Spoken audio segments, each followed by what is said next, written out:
pledge allegiance to the flag of the United States of America and to the republic for which it stands, one nation, under God, indivisible, with liberty and justice for all.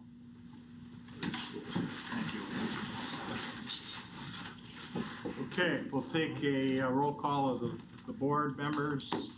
All board members are present. Was the meeting properly notified then, Tim? Yes, it was. Okay.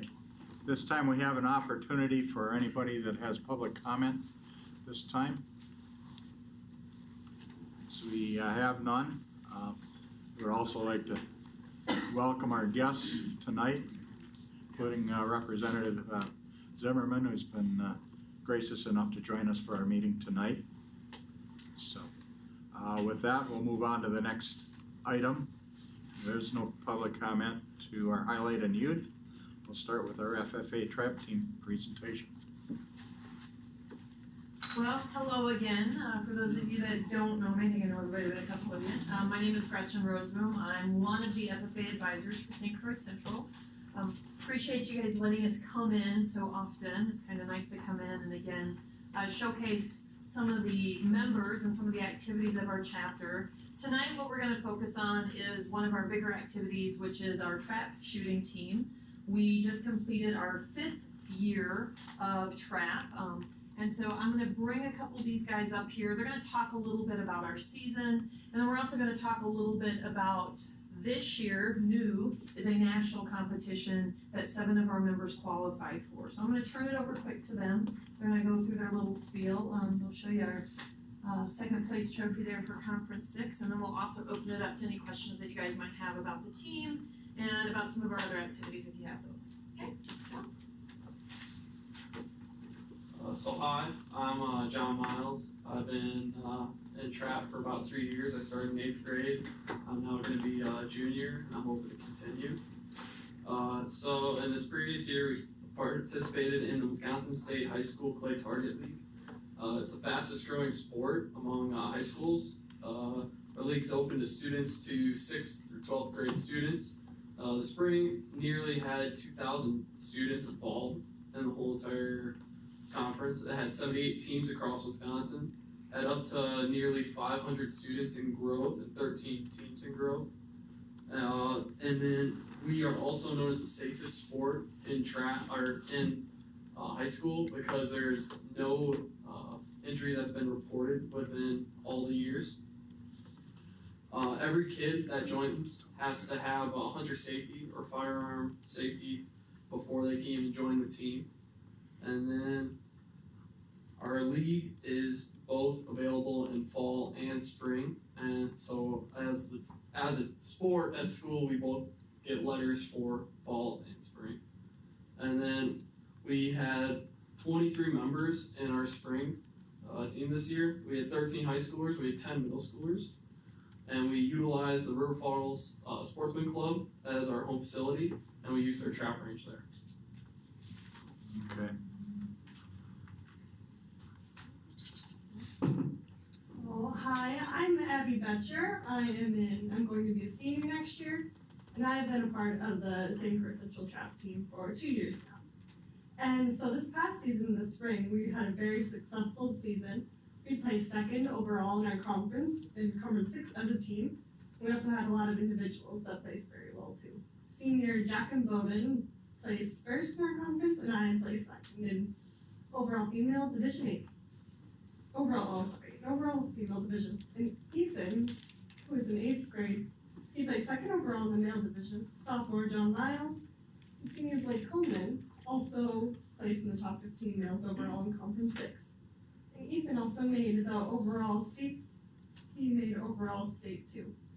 Additionally, senior Jack and Bowden also received a $1,000 scholarship from the Wisconsin State Clay Target League.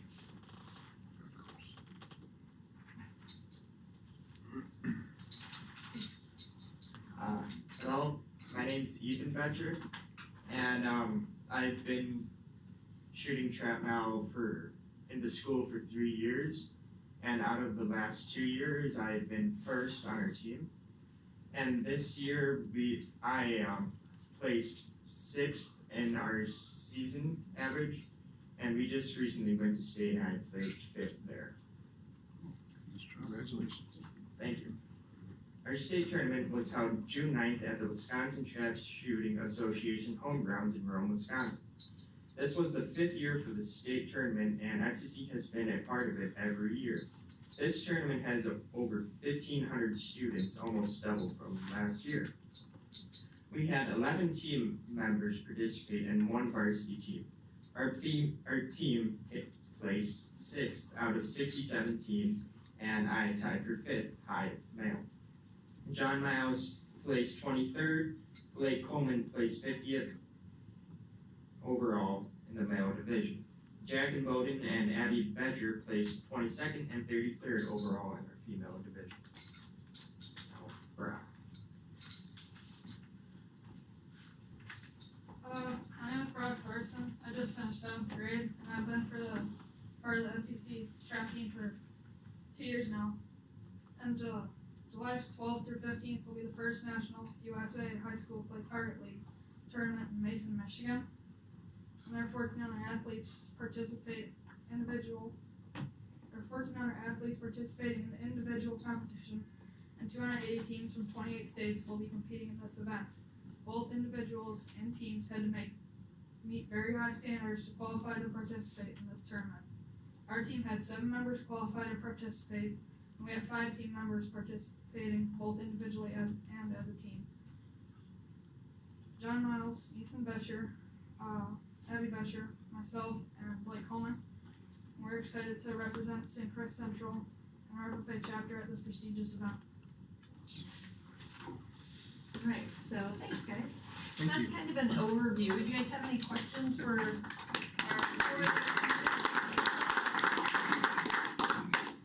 I guess the question that I'd have is, you run a fall season and a spring season.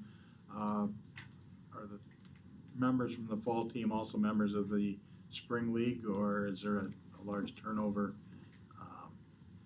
for spring league versus fall league?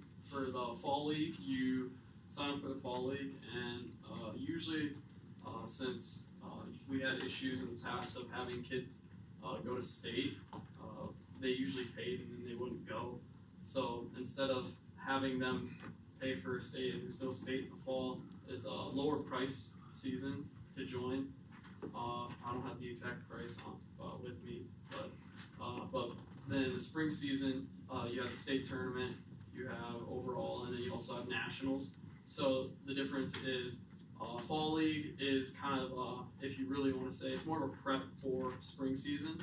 Gets you into the group, because a lot of kids don't shoot all year round like some of us.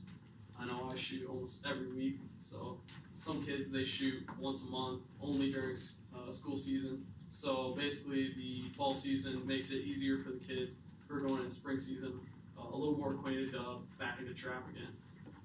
We'll have some students that will only shoot in the fall due to activities they have in the spring that would preclude them from shooting in the spring. We all know that you can get super busy, no different for some of these kids that are trying to participate and be as active as they can in a lot of different things. So we do have a few that will do fall and spring. I guess probably about half of our team probably does both fall and spring, and the others are kind of broken between fall and spring depending upon what other activities they're involved in throughout the school year. Well, I'd like to commend you for the hard work and effort and the success that you've had. I think it's important, learn gun safety and proper handling of firearms, which obviously you guys know how to do quite well. And wish you all the future success and keep us posted on your success. So congratulations to the entire team. Congratulations to these members here tonight. So Thank you. thank you very much for being So here. one additional thing we want to talk about is the qualifying piece of nationals. Of course, having gone through national qualifiers already with some of our other career and technical student organizations as well as other groups, one of the things that we would like to request is maybe some compensation for our kids to go. It's not a cheap sport. I don't know how many of you participate in any hunting or hunting related activities. But in addition to the investment that each of these students make into a firearm, and for most of them, they're gonna be shooting either a 20 gauge shotgun or a 12 gauge shotgun. Each week they're probably consuming, if you're just looking at our competitive week, 3 to 4 boxes of shells. Those are about $6 a piece or more, depending upon what brand of shell you wanna shoot. The chapter does do some fundraising that helps cover the cost of their clays each week. But nationals is a totally different ballgame than even for state. So they can sign up for state, they don't necessarily have to qualify for state. But nationals this year, which again, like we said, is a brand new event, you had to qualify for that. And so we felt pretty fortunate to have 7 students qualify this inaugural year for the national competition. As they said, it's gonna be in Mason, Michigan. I have a brother-in-law that lives in Mason, so I know it's quite a little trek over there. It's about a 4-day event. Team registration was $375. We've already had to pay for the team registration. And they also already had to pay out of pocket $75 a student to do individual competition. In addition to that, they are planning on shooting a minimum of 2 cases of shells. Now, while that may seem like an astronomical amount, it is based off of the number of scored rounds. Each round takes 1 box of shells. So 25 shots they're taking each score round. Multiply that by how many rounds is it gonna be, guys? It's 100 rounds, so 4 squads worth. And so if you do quick math, just in shells alone, you're looking at least $100 if they keep on the conservative side and really don't plan on doing a whole lot of practice rounds at a facility they've never shot at before. It'll be considerably more. The Yeah. quality shell that we're shooting in the Yeah. nationals.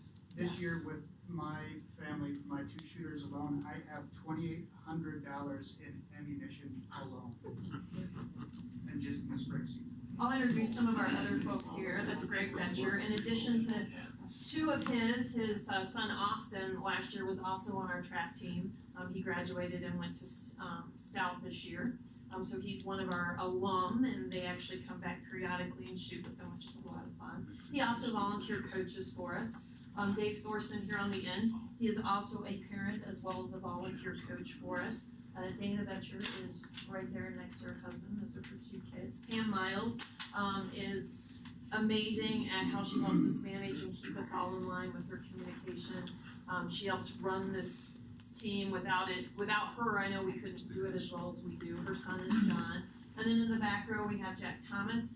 Jack came to us last fall. We are so fortunate to have him assisting us on this team. He is what's known as an ATA level 2 coach, which basically means he has gone above and beyond to get additional training. And I can tell you that he has been phenomenal in working with all of our shooters and helping them improve each week in getting even just that 1 extra clay, which can really add up over the season in terms of the weekly average for them. So I neglected to introduce our other folks back here, but I can tell you that I really appreciate their help. They are amazing. We don't have all of our coaches here, we're missing a couple of them, and of course, we have parents coming, most of our parents come pretty much every night, and really are supportive and help keep our team kind of glued together and really support not just their own students, but they're supporting the team as a whole. And so obviously, can't transport firearms in school vehicles, so the parents are gonna be driving out there as well. So we got a cost of gas, you got a cost of meals and hotels. So I know that obviously it's not probably feasible to pay for each one of these kids in its entirety to go.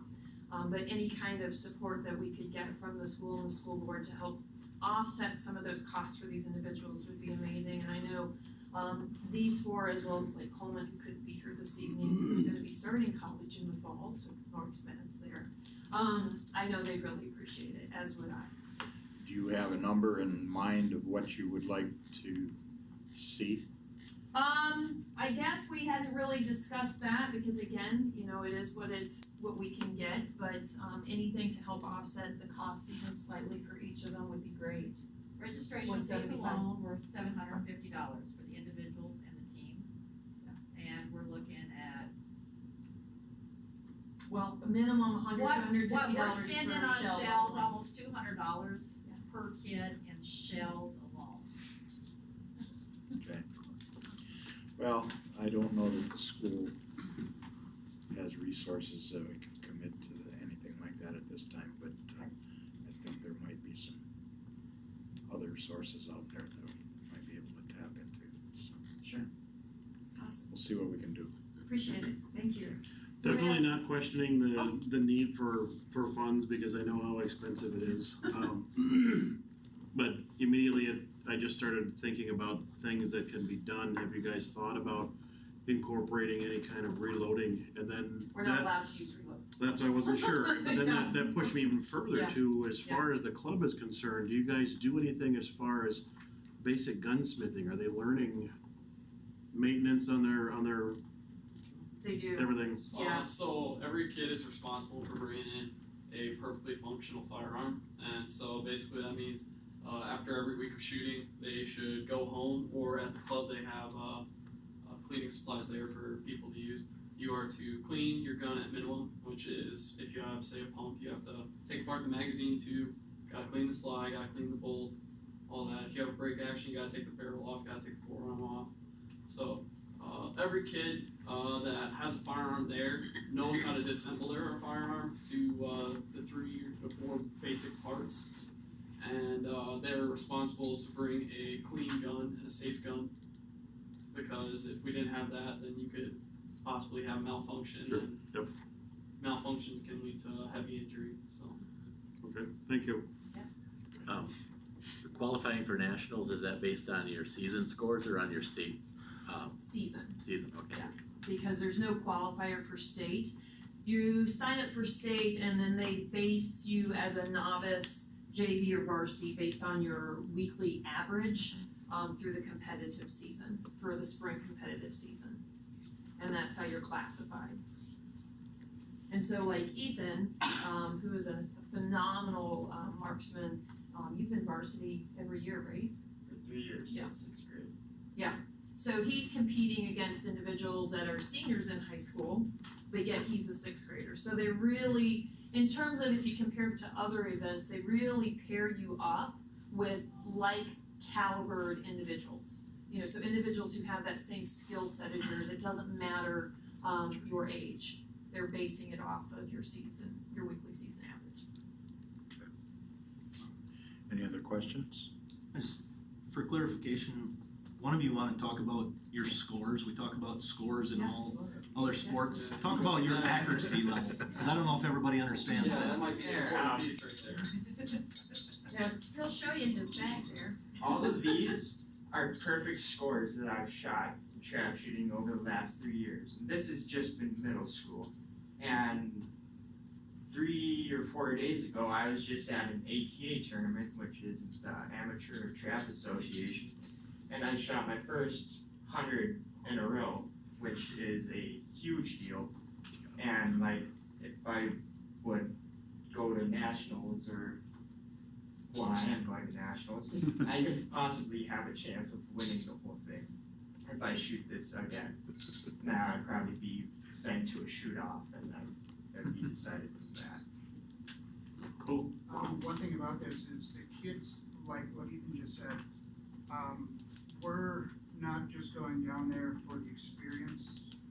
Ethan has a very, very good chance of winning it all. Our team, I think, will be very competitive, but so we are sending people down that are going to represent St. Christ Central at a very high level. Another thing about this sport is, since it's growing so rapidly, colleges are starting to get involved in it, and there are scholarships out there for shooters. And right now, Ethan has a very good opportunity to possibly earn a full ride scholarship at this sport. And that does not happen every day for a high number of athletes. So that's how serious this sport is getting, as far as how much attention it's getting. So at the college level, it's becoming very, very noticeable and competitive. More and more competitive every year with all the shooters. Yeah. And to give you an idea of scholarships and such, I actually had a college out of Missouri contact me the middle of summer between freshman and sophomore year, and they wanted to integrate me into their college trap team after I graduated if I wanted to go to a 4-year college. So the possibility of one of these kids going to 4-year college for shooting is very likely. Yeah. And if you're wondering, this is 47 perfect. But who's counting?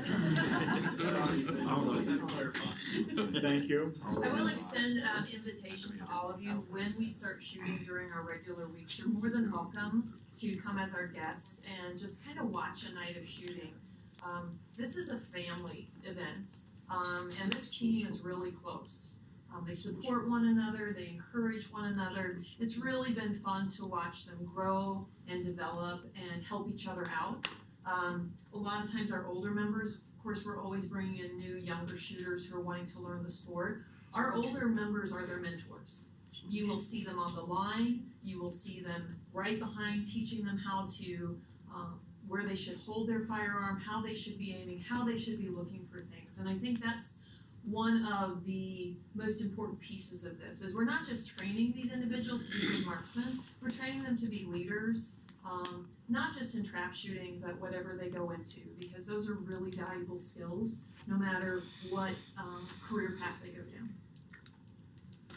Gretchen, how many total members are there? On our team, so spring we had 23, we typically have we had, 35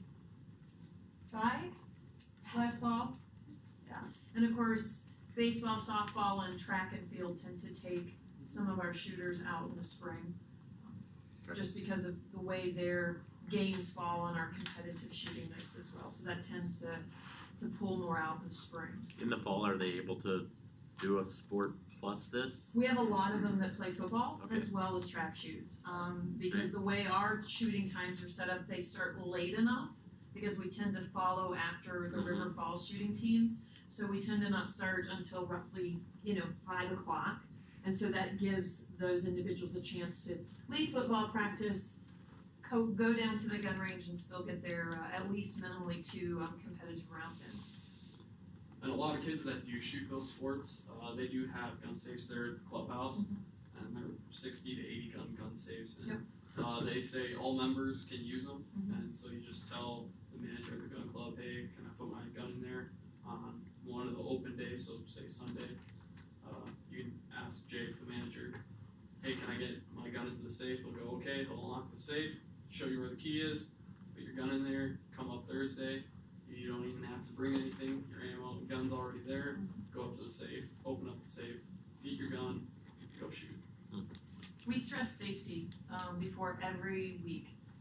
We have students come in, we go through a 15 to 30 minute talk each week about what they should be thinking about, how they should be approaching things. We talk about things that we noticed the week before.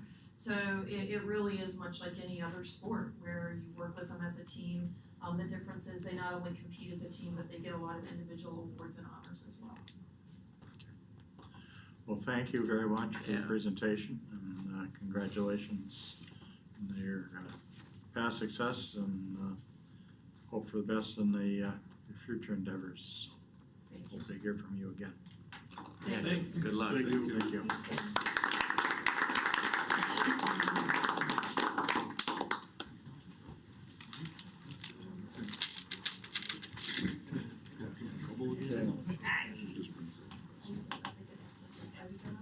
Okay, moving on to the next item on the agenda.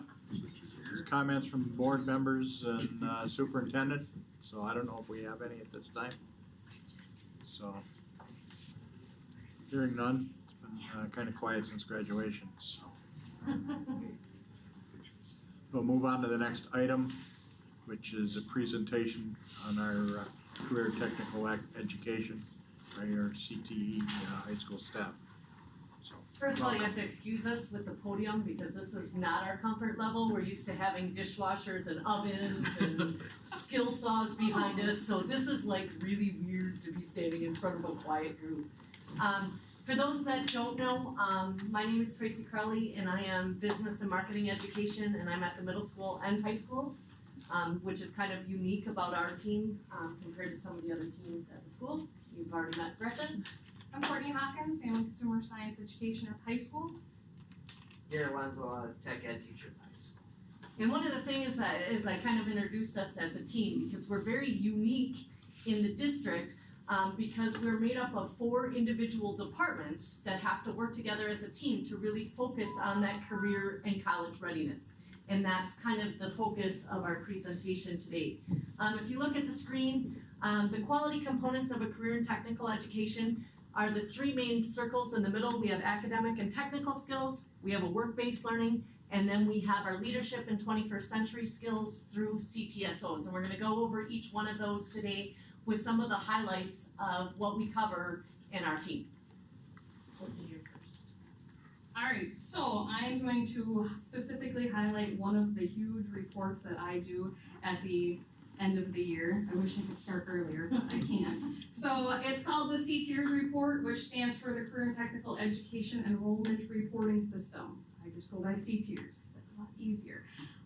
So it's a report that we collect your basic demographic information. Where do the students live? I'll back up. It includes all students that are enrolled in our district. So this is our virtual ed kids, our open enrollment kids, and then our regular ed kids that are in our building. So it's 11 through 13 grade levels. We get all of, like I said, their demographic information, and then I dig deeper and I get all of the CTE related information. So any students that are in youth apprenticeship, if they're gonna be in co-op, which is what we're aiming for next year, if they are in school to work, if they are earning any business and industry certificates, we are collecting all of this information in this report.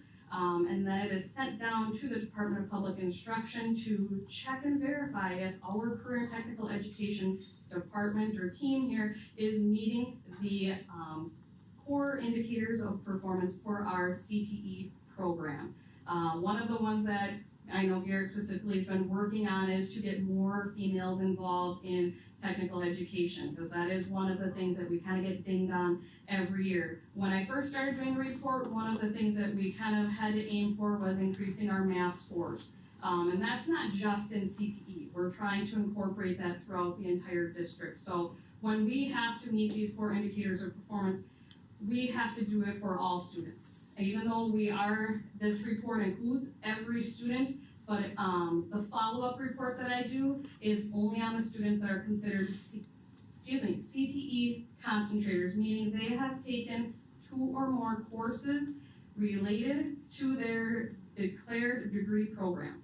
So with that, the degree programs that our students this year, so this would be the juniors and seniors, have declared would be identified as I have up there. So we have 6% of all 209 students that reported on my survey have declared an agricultural degree program, which can range from horticulture all the way to smaller or large animal vet science.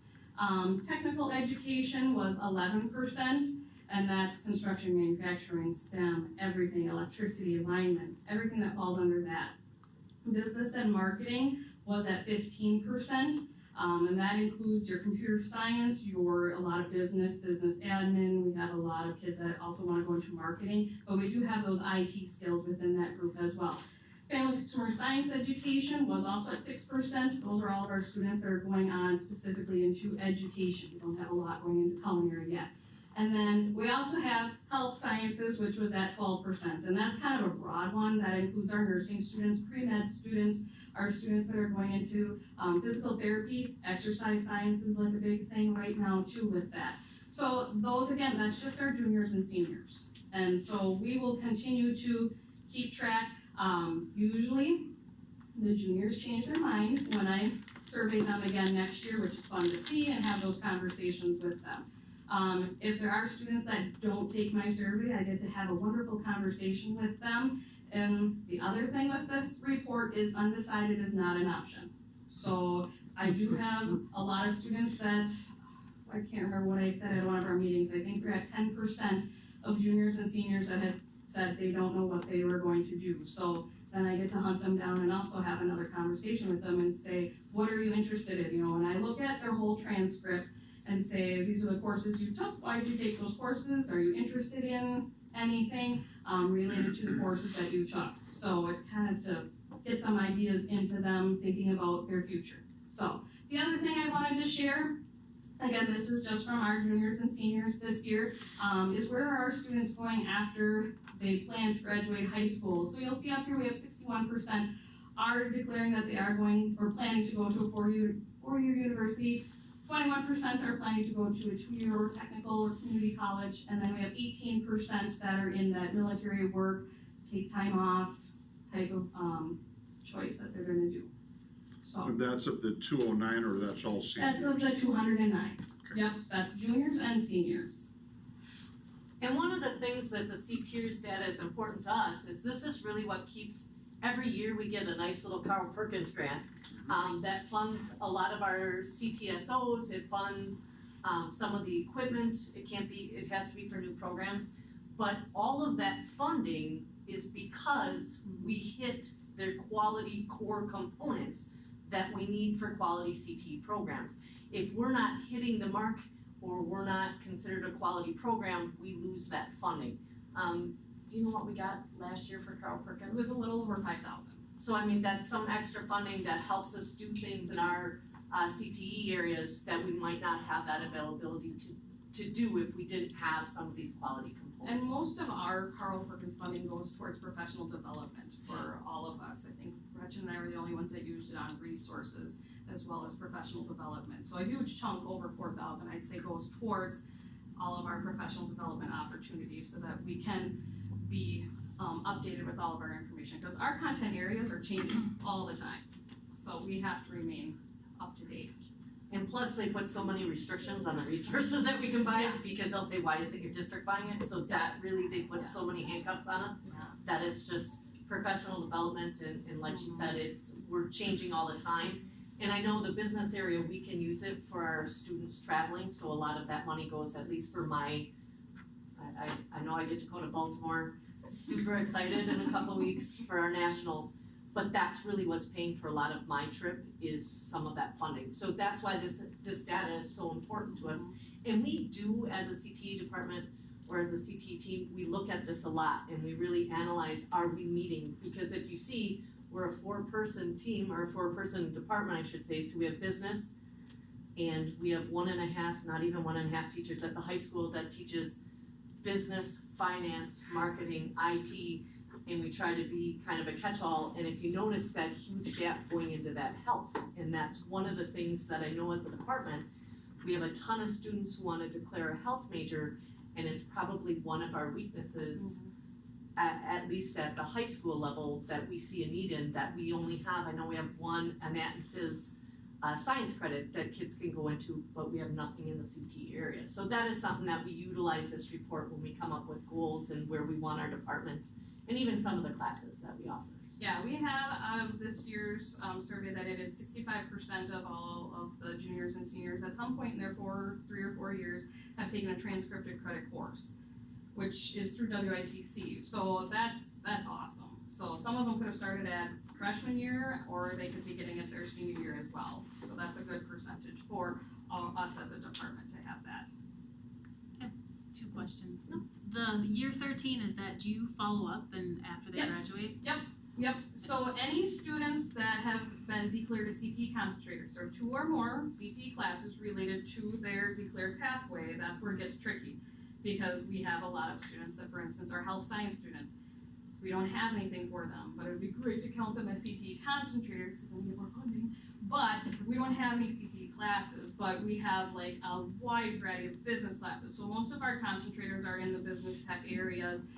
So that's where that comes in. So if they are a CTE concentrator, I only do follow up with them. However, as a CTE team, as we've discovered this year, we want to know where our alumni are going.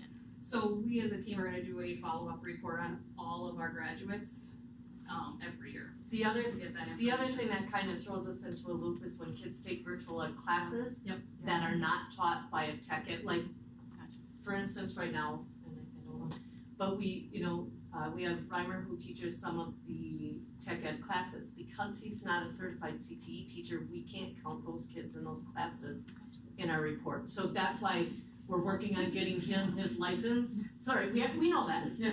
Because that is important. The same with our virtual ed students. If they take a virtual ed class, but it could be a CTE labeled class, but if they're not a certified CTE teacher, we can't count them towards a concentrator.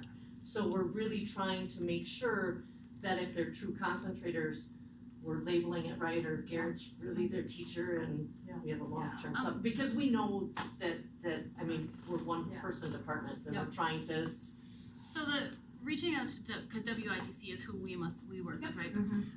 We have to start. So with they them are first, getting yeah. grants, they are receiving grants to fund teachers to be able to qualify for transcripted credit.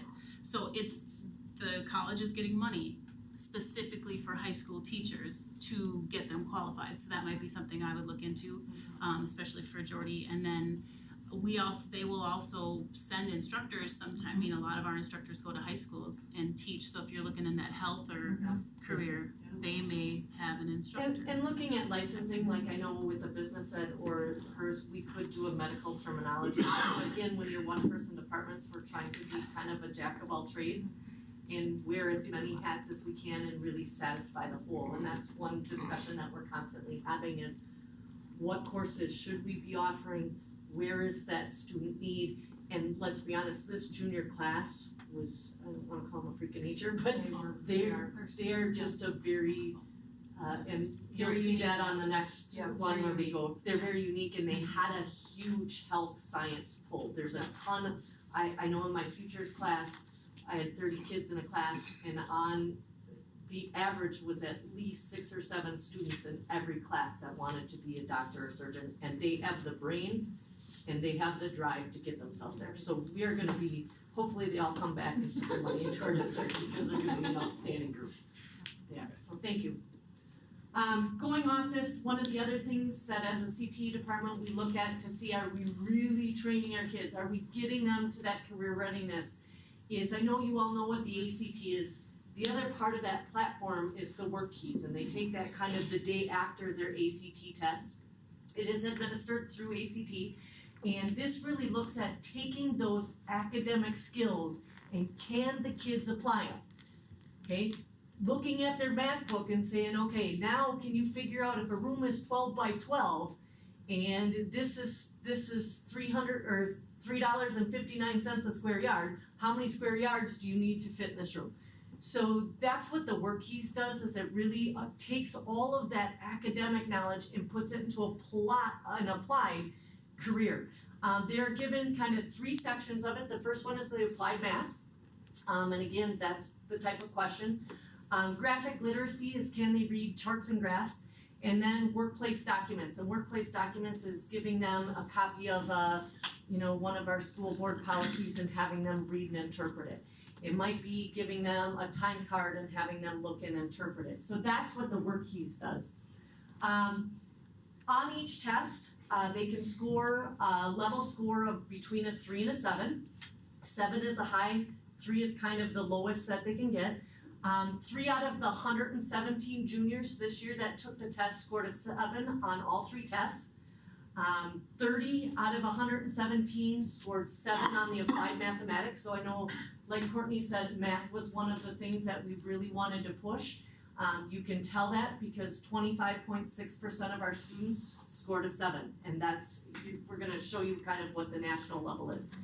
We had 18 out of 117 score a 7 on the graphic literacy, which again, in ours, that's kind of the social studies and the math department, I know, work on those reading charts and graphs. But we also do it in ours, and so 15.4 scored, I don't wanna say perfect because that's a leveled score.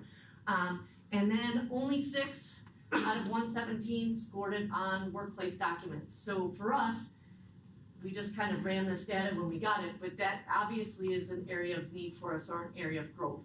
In our departments, we need to bring more of those authentic workplace documents into what we're doing. The students can earn different certificates, so there's a bronze level. A bronze level is you must get at least a 3 on all of the tests. A level 4 is a silver, and that means you have to have a 4 average on all of the tests. We have gold, which is a level 5 and a level 6.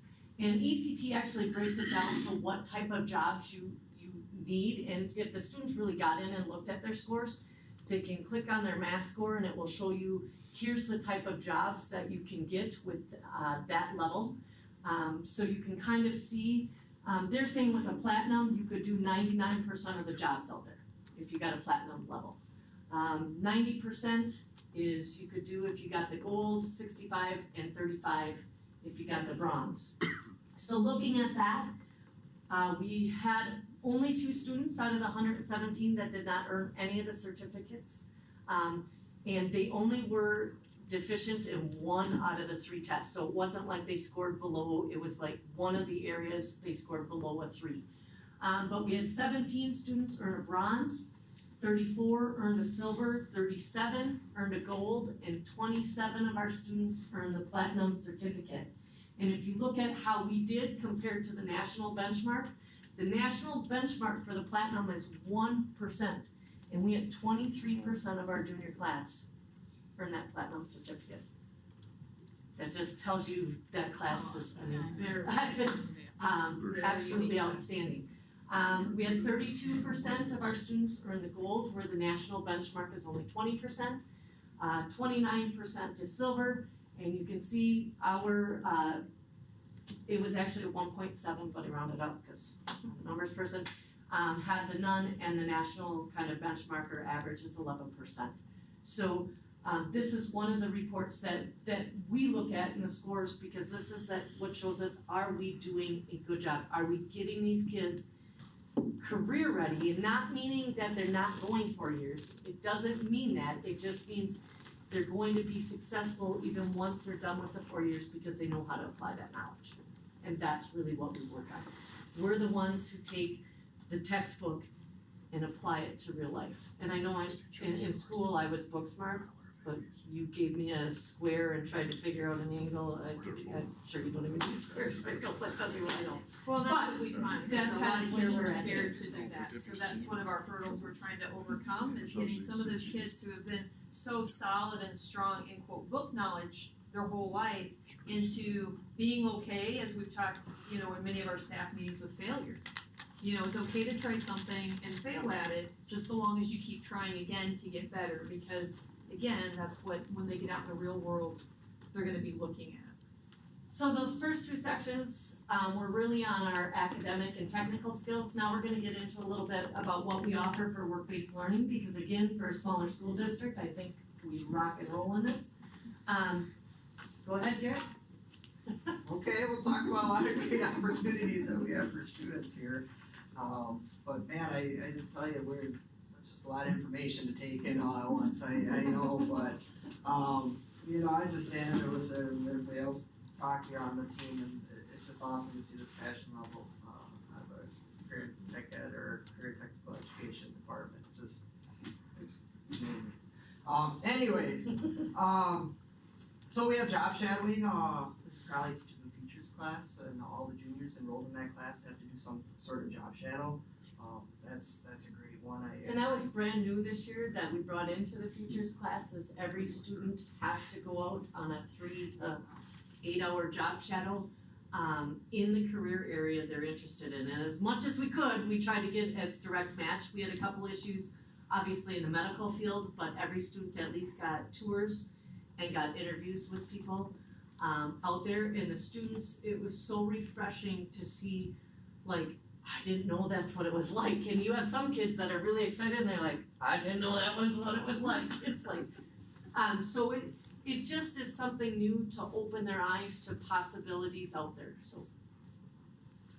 So that's a great thing. We have simulations, a lot of school-wide simulations, which are great, like Mad City Money, to give some students some more ideas of personal finance and then preparing for the future. Food trucks, mock interviews, do a lot of industry tours. That's the best part of my job. I love just, you ever drive by a business building and think, what do they do there? That's what I do, and then I look at a business and go home and Google it. Oh, that's what they do, and then I call them up and say, hey, can we do a field trip there? And just awesome experience for the students because they had no idea it was right in, Baldwin or Hammond or Roberts, right in this area that they do these amazing things. We have the school-based enterprises, so we're starting to look at the Panther Pizza, Panther Construction, am I forgetting any? Well, we have the catering business. The catering, Mrs. Hawkins has about, 5 different businesses she's trying to run with the students right now. But, they're doing some awesome things there. Hiring fair in the spring, so that one's great just because all St. Croix County, all these local businesses will come to the school, and then we bring in all these other schools as well for anybody looking for a job. So we have it all set up that as soon as they fill out applications right there, interview with companies and kind of get potentially a summer job lined up, if not a longer term job, and possibly a career out of that. We have St. Croix Valley, the Youth Apprenticeship Consortium, so we do all the youth apprenticeships for our students. School to career, so we're doing opportunities where they can get out and work. And then the industry certifications, which I'll talk a little bit more in depth about in our next slide here. Any questions on any of those? All right, one that gets kind of thrown around a little bit is Act 59. I don't know who knows a lot about this, but I'll just kind of give you a brief overview. So the state saw that there were a lot of jobs going unfulfilled, that they're in high demand, and we need to do something with this. So what the state did is they set aside $3 million and said that any school or any student enrolled in a high school that earns industry credentials or certification can earn the school up to $1,000. And it's gonna be based on, so there's $3 million there. If more students start taking advantage of that, or schools taking advantage of that, obviously it's not gonna be $1,000 the school gets, it's just gonna be up to $1,000. So within the past few years, it's maybe we'll get a $500 kickback, $600 kickback, but it keeps growing every year, so I'm sure it'll start going down $300-400 range.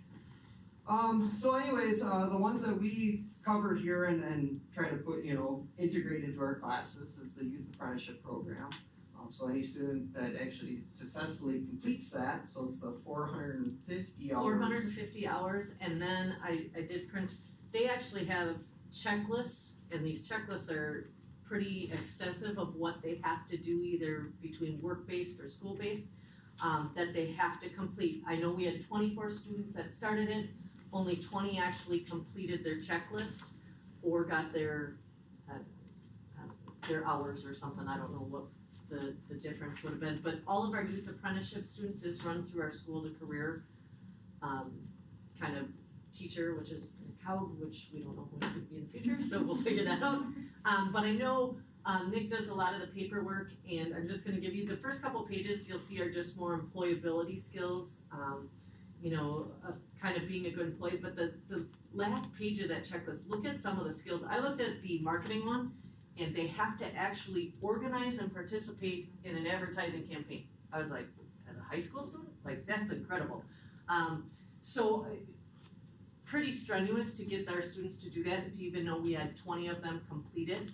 And I know Nick, our funding is always a year later for this, so I know when Nick sent in all the paperwork, it was just over $5,700 that we got as a check this year from Act 59. So I'll just kind of pass and spread these out and you can keep going. So yeah, that's probably our youth apprenticeship is one of the larger programs that takes advantage of the Act 59 funding. Our computer aided drafting class, the CAD class, which I teach, students can earn SolidWorks certification. It's a tough test, so I basically, take a whole semester long class, and at the very end, I have students take the final, and that's kind of a good precursor to see if they can, actually pass the certification test.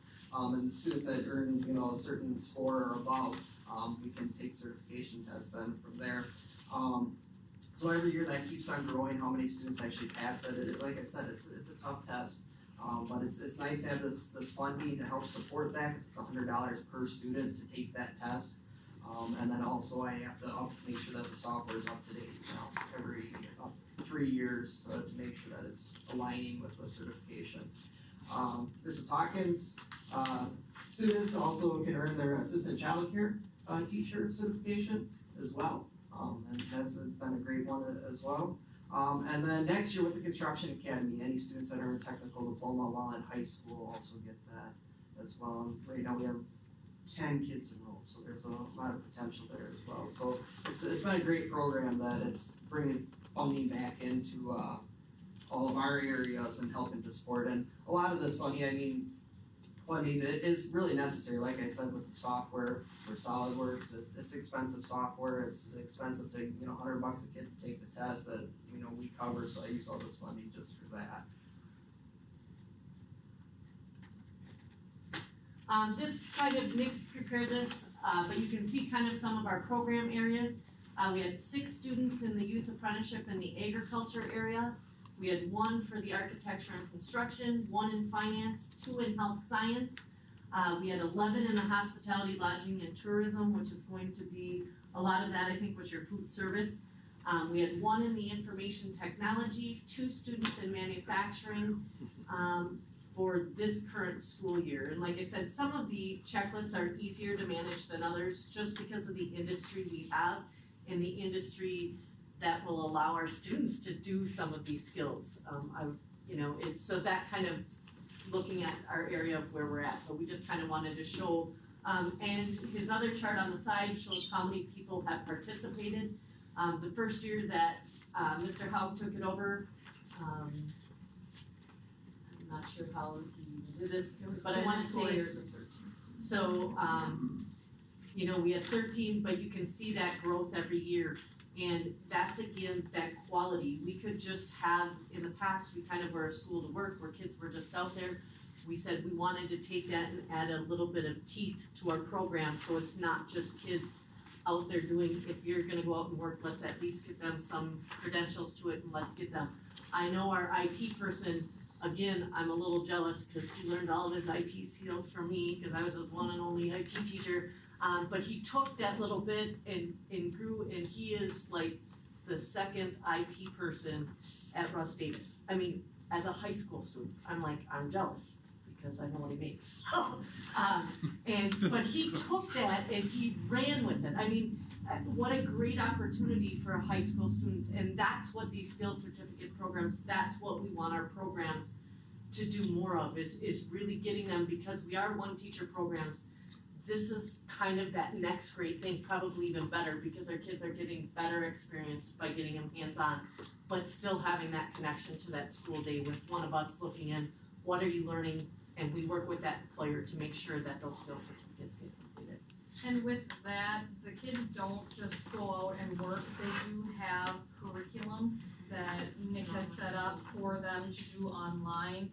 It's all reflective things, they have to come in for staff meetings as all of the kids that are doing school to work, so that's a requirement too, to kind of tie in some of those employability skills. They do discussions and everything, so it's not just going to work, there's other things added into that as part of that teeth of our quality program that we wanted to have. We're almost done because we're getting Garrett nervous, because I don't think he usually talks this much. I was like, oh yeah, I got the 3 women here. Alright, so CTSOs stand for Career Technical Student Organizations. Obviously, you just heard from the FFA's track team, which is an activity under the FFA. One of the goals of a CTSO is to take what those students are learning in the classroom and combine that with the outside piece, so the work piece, and then bringing in the competitive side of things that maybe pair those individuals up with industry professionals in another setting. They can generally compete against others that are in that same general industry or area. So many of you know that we have had FBLA go and compete and do very well both locally, statewide, on to nationals. FFA has done the same thing. Courtney is still working at building the FCCLA program and growing that. Hopefully, as some of her businesses start to take off, she'll get more and more kids involved in that. But one of the things we want to highlight is how, as a CTE department, we also have our students and our CTSOs that work together, not just in the classroom, but outside as well. And while we kind of highlight different things in our CTSOs, one of the things is tying it into what we call this 3-part model. And that's what the classroom, the work experience, and the CTSOs do, is it's to hopefully give these students every piece that they need so that when they leave high school and go into their post-secondary career choice, whether that be a 4-year, a 2-year, military, or right to the workforce, that they've already got some skills necessary to do well in it. And I know for someone who myself was very active in the FFA, went on, did a lot of competitions, it's been invaluable for me. And I hope to keep imparting that upon my members. Just got back from state convention with my middle schoolers in the Quiz Bowl. And watching them get excited and telling them or helping them understand how these things are all tied together, I think gives them an advantage. And I want our students graduating from our programs to have that competitive advantage, because it's a competitive world out there. And I want all of our members, regardless of whether they're FFA, FBLA, FCCLA, they're coming out of Garrett's program, we want our students to be successful. And so we want to let you guys know we don't compete with one another for our students. We may see one area have more one year and less the next year, and that's fine. Our ultimate goal is to showcase our programs, to teach our students how there is some interrelatedness, amongst all of them, so that they don't feel like we're competing for them. We don't want them to have that mindset. We want them, though, to leave knowing that we've supported them as much as we could through all 3 components of career and technical education. I want to add too, we feel, I guess we can brag a little bit on our department. We have a lot of teachers in other school districts. I have college professors tell me that they like to send shadowers, so kids in classes, those preparing to go into teaching in our given areas, they like to send them to St. Croix Central, because they feel that we provide a very good role model, not just in each of our departments, but how a CTE department should work together. How you may get in a situation where you are, like we all are, single teacher kind of programs really, and how you need to have others there that can support you and help you in your endeavors. And so I'm gonna brag on our department a little bit, because I hear that quite often when I'm out and about, especially with our FFA competitions that we do, how a lot of schools are somewhat envious of how we have been able to structure our department and how we work together and do things together to benefit the whole of our students and not just one individual department. And just kind of to wrap up, this whole thing was just kind of to highlight what we've done as a CTE department, where we're at. We do recognize we have some areas for growth. Kind of that outer circle is kind of what our vision is for in the future growing. We want to do more with that career development. Right now it's kind of a hit and miss. Like we said, we know we don't necessarily always have 2 classes in every area, so that's something we're working on, and that's also part of the program of study. And our other really big area that we think is important is we can't do it ourselves. I know I'm pretty darn amazing, and I know I can do a lot. I gotta do my own homework sometimes, but I can't do it all. I can't be the master of computer science. I can't be the master of finance. I can't be the master, I tried, but I know I can't do it alone, and that's really where we wanna look at our departments and figure out how can we bring the professionals in. Because after a while, as you're all sitting listening to me, I start to sound like the Peanuts teacher, wah, wah, wah, wah, wah, wah. And that's what kids hear all the time. So we wanna thank you for giving us the recipes for success and having successful departments. So on that, we do have recipe cookbooks I have for all of you. books with a winning recipe from the culinary team last year, ordered one for each of the members, so now you have the secret recipe. Which was awesome, by the way. It's Yes. nice to get to Sorry. sample those things. Cool. And they included the other recipes too, so. have Any that of you have any dessert. questions for us? Which dessert? One of mine? So Yeah, Gary, you that can email me, I'll give you the $2,000 recipes for whatever you grant, want. is that only for certifications that they gain at Yes. our high school? At our high school, and it's You have only enough. specified certifications. Okay. Cause I saw CNA was on the list, but we have many of them that go outside of the school to get it, Yeah. so if we were It able. has to be through our Okay, that was my question. And all of these ones are. Cause it's not clear on the details. Yeah, and it comes into effect their senior year only. Okay, thank you, that was my big question. Any other questions for us? And I had just. Here's a question that I have for Garrett is, you've been able to make contact now with the plumbing and heating people, to get set up. Yes, I have reached out to them and we did plan on having them do a presentation and then a big snowstorm hit.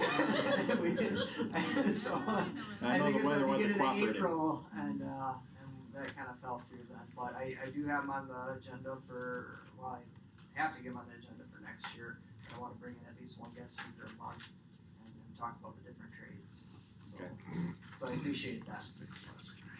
Okay. This is super impromptu, but I'm gonna shoot the horn for them too. One of the challenges I gave Tracy was to push the kids to create commercials for the scoreboards, because that was one thing we were lacking this year, one of the things that we wanted to generate with the scoreboards. So I'm just gonna show you a clip of one of the things that the students made. And luckily, I do the Panther Productions and marketing, so the marketing students actually wrote the scripts, and worked with the businesses, and some of them actually got into the Panther production side and actually created the commercials, but some of it was created by the Panther production kids. So it was a very cross-curricular, but please remember there's commercials, but they're a lot better than She always says that, but I think they're awesome. they are pretty good, so. Flagship Ford is built Ford tough, just like the St. Croix Central athletic teams here today. The Panther football team doesn't just set the bar, it is the bar, just like the Ford F-150 does to their competition. You can always count on the SCC volleyball team to cruise through the conference, just like how the Ford Focus cruises easily on the roads. We may be located in the ballroom, but Flagship Ford is still happy to support our athletic teams at St. Croix Central. So that was Derek Meyer's voice on there. So they did their own voiceovers. They went out to the businesses. They're connecting with the community. We're going to continue to push that to create more engagement with people and show the products to the community that this is application. This is what it's about. This is why the investments of the community, the schools is so important, because we're giving back with a lot of this stuff. So again, this is impromptu, but I wanted to give you an actual application of what they're doing and how awesome it is. So very cool. Okay. Stay tuned at the football games to see the restaurant, so, and come for pizza. Okay, thank you for the presentation.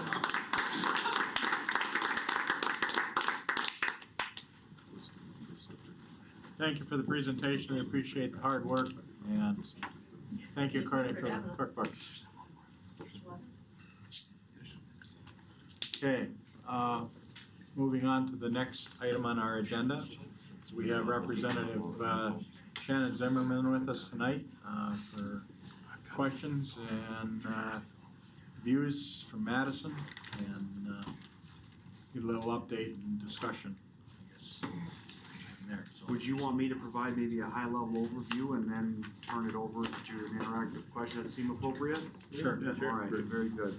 Well, before I get into maybe the specifics, I want to comment on what we just witnessed there. So I've had one of the greatest privileges over the past couple of years to visit all the schools in the area. And the CTE programs, I think, are some of the best programs that could be happening right now in these schools. It is developing work-ready skills. It's interactive with the local businesses who are desperate these days for any form of talent. And when you see things like CAD, I know I've seen other places they're teaching CNC skills. These are skills that they could immediately go into the workforce. So for what it's worth, those are great programs, and I just want to continue to see them grow and foster. Well, I'm sure as you guys probably have been paying attention, we're deep into the second year here, but overall, I was fairly pleased with the approach on a variety of subjects that relate to education. I know you have a specific topic in here embedded within this today that I'll cover. But I serve on both education committees, and I also serve on the Jobs and Economies Committee, and there's an intrinsic tie to both. I think investment in education right now is vital to helping resolve what have been, substantial workforce challenges. You go across St. Croix County, you literally can't throw a rock and not hit a help wanted sign. And the resolution, the solution to that is going to be programs like the CT program, more active engagement with the local businesses and so forth. So I've seen this is a growing trend. The funding, we met DPI's request. I think the last time I was here, I don't know if that was done yet. I think we were still out, that hadn't been finalized yet. I can't predict the future, but I had an opportunity to spend a bit of time with the governor, and other legislators, and while, again, I don't have the crystal ball, it's my preliminary belief, I think that education will continue, to be funded at requested levels. Here again, we'll see what happens, certainly as we go forward. We took on a lot of different subjects this year. Specifically, we were looking at districts, from a sparsity aid standpoint, looking at ways to encourage, teacher recruitment in some of the rural areas of Wisconsin. We took on subjects like infrastructure.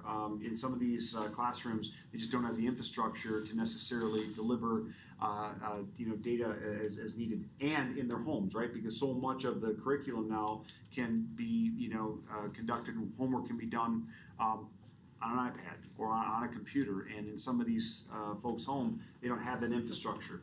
So additional monies were appropriated this past year. There's still more to do. I mean, we can't trench fiber to every house, but what I will tell you is there's some pretty encouraging technologies emerging that are allowing us to take advantage of our existing infrastructure, our telephone poles, and transmit almost at wireless, old terminology here, but almost like a microwave technology at speeds that are exceeding anything we've seen in DSL. So we're very hopeful. I'm very hopeful because there's a lot of people who don't live in Hudson or in some of the communities that desperately need this and so forth. Safety, school safety. I know that was a very specific subject that came up. I was visiting Hudson High School probably a month ago, maybe it was, and Nicolette, the superintendent, was kind enough to give me a tour of the under construction facility, and kind of took me back a little bit when we were walking through the building, and he points to the ceiling, and he talks about a wall that can come down, should there be an active shooter situation, they can start to separate and partition parts of the building. And you stop for a second, at least for me, I think I said this to you coming in here, I think the worst thing we had when I was a kid growing up, there might be a fist fight at recess on the playground or something, and now we're dealing in a whole different environment. I firmly believe that, this is not a partisan issue. We need to solve it. We need to figure out, how we protect our kids and do a more effective job. I'm not going to stand before you here tonight and say that I've got the magic answer. If I did, I would have already been sharing it. But I think that there's a lot of things that we can and should be doing.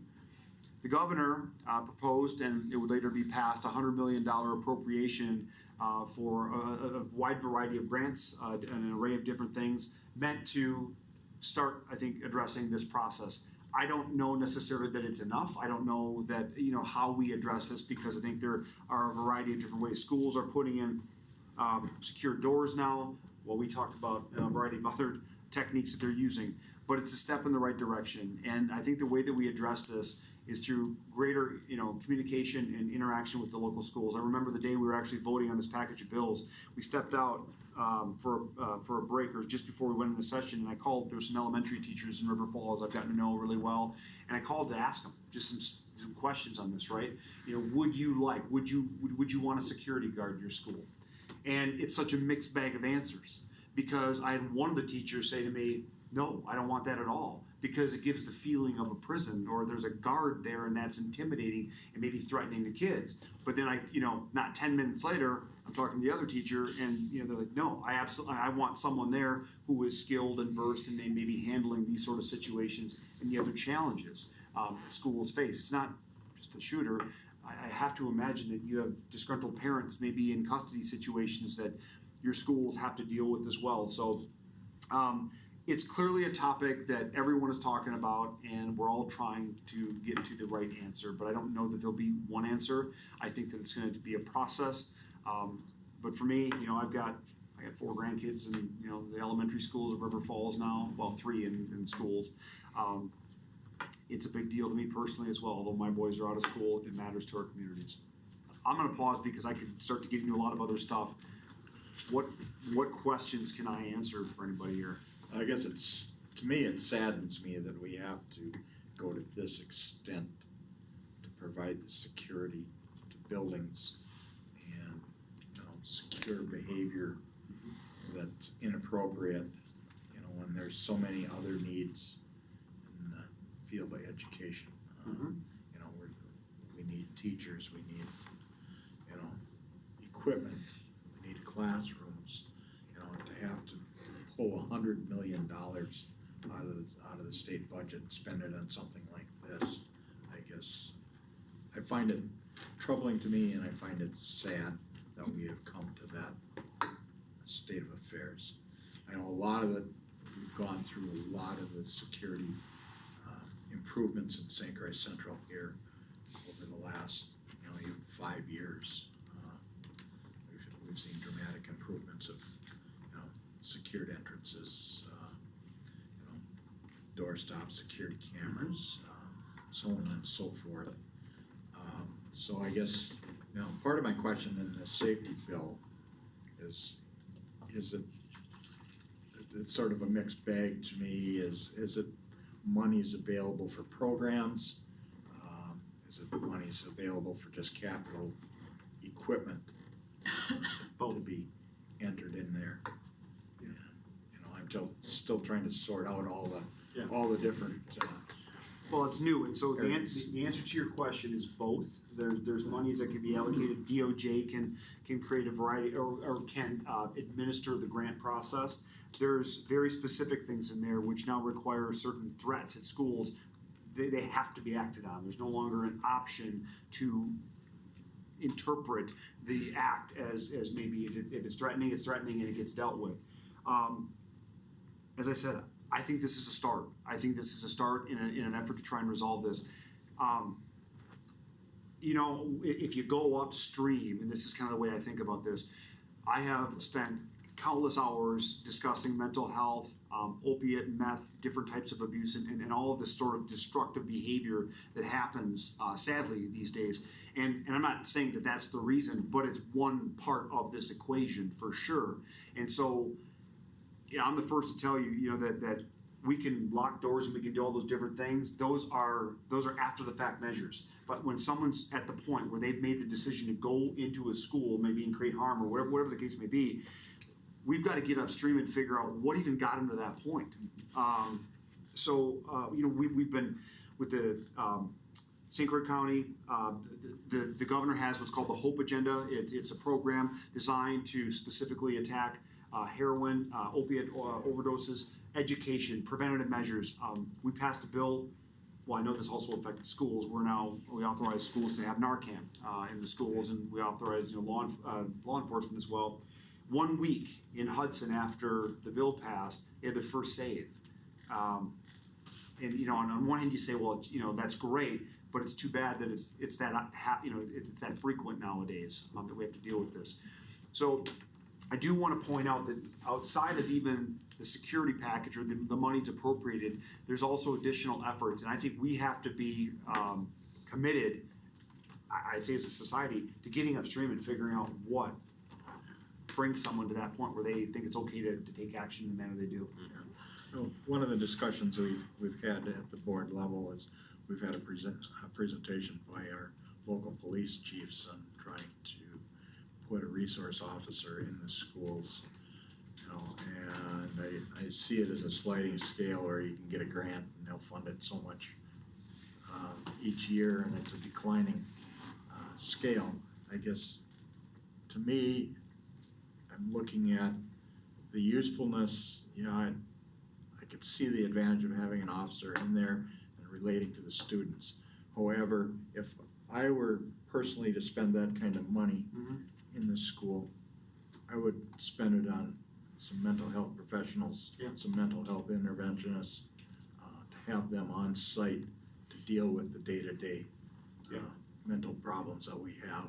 And, you know, we have enough of them that I think intervention would be a much more effective use than having a patrolman walking around the schools, or even, you know, to me, we could just have them come in on their own time, you know, maybe a couple of times a week, or even a couple of times a month, and relate to the students. I can see them working well together. But it becomes, again, a question of money. Yeah, to me, it becomes how targeted is the $100 million and who gets it. So if every school got a chunk and we already had bulletproof glass and decided that, or didn't decide that that was priority one, and that mental health paraprofessional or additional counseling or whatever was more important. Yep. Does that qualify? You know, I mean, that's the problem I have with things like that. A lot of times is it has to be used for A, B, or C. Well, D is the right answer for somebody, Yeah. but you don't get to do D. Yeah. You know, so. Well, again, DOJ is appropriating that, and I don't know the answer to your Right. question specifically, if you already have that in place. I do. Okay. When you're done. But maybe philosophically, what I would say is that, it shouldn't be, in my opinion, that if you elect to have a security officer or what have you, that you have to now cut an algebra teacher. Right. I don't think that's not the right equation here that we need to be looking at, because both are important, and I also would further say, you know, some have said, wow, this is maybe more targeted for the larger metropolitans and so forth. These things can happen anywhere. I mean, the geography, it doesn't matter when it comes to these sort of things. So I guess all I would say is that as one of 99 in that capital, I would not be of the opinion that we trade one for the other. So, you know, the investments in education is one category of funding. Security measures are different. I agree with that, but security measure could include mental health professionals. Yes. You know, and it's a that's the preventative form, question I yeah. got. Does it preclude you from spending that money if you applied for a grant to do mental health professional that arguably will save a lot more kids than a resource officer in every building in every school building in the state. Yeah. Or a sheet of bulletproof glass. Mm-hmm. Yeah. You know, so my concern would be that we're allowed to have discretion over what we consider a safety program. Yeah. So Shannon, I agree with everything that's being said here. I'd like to take it just to another level. Yeah. We can say that there's a safety crisis in our schools. And we have incidences that create headlines, and all of a sudden $100 million shows up. And I'll tell you, that's really sexy work, and it's a really great headline, and it's a big pot of money, and everyone goes, ooh, ah, look at this, isn't it great? Guess what? There's an education crisis going on in our schools. Yeah. And it's not sexy, and it doesn't make headlines, and nobody's going, ooh, ah, and that $100 million doesn't show up in that pot of money. Yeah. And then you go, why do you have a school crisis? Why do you have help wanted signs everywhere? Why do you have this? Because we're not addressing the core work of what we as a state were established to do. Yeah. What was the primary charter of the state is education. Yeah. And so where does that message keep going? And so am I going to say no thank you to $100 million to school safety? Of course not. But I'm gonna say, well, if there's $100 million there that can come out of 2 or 3 or 4 weeks worth of fast, sexy headlines, then that means the money's there. Yeah. And why aren't we using it to address the real purpose of the state, which is educating its citizenry? Yeah. We're not doing it. Well, so can I, Please. Yeah, so a couple things. First of all, the allocation of funding for the school was DPI's request. So I mean, you know, DPI had asked for a specific amount that ultimately ended up being, you know, what was passed and was granted in the budget. Okay, so in terms of the next cycle, I don't know. DPI will, I'm sure, reassess things and so forth. So I don't diminish or dispute your points. They're on. We need to be making certain that we're taking care of this. Okay, so now the $100 million. Get it? It's DOJ money. It's one of those things where, if I rewind back, right? I mean, every other headline was, sadly, a school shooting. And that created a huge groundswell of energy in the state to do something, to take some action. So your question, where'd the money come from? Well, if you look at state revenues right now, and there was a surplus in the last cycle. So there was a child tax credit, there were some of those things.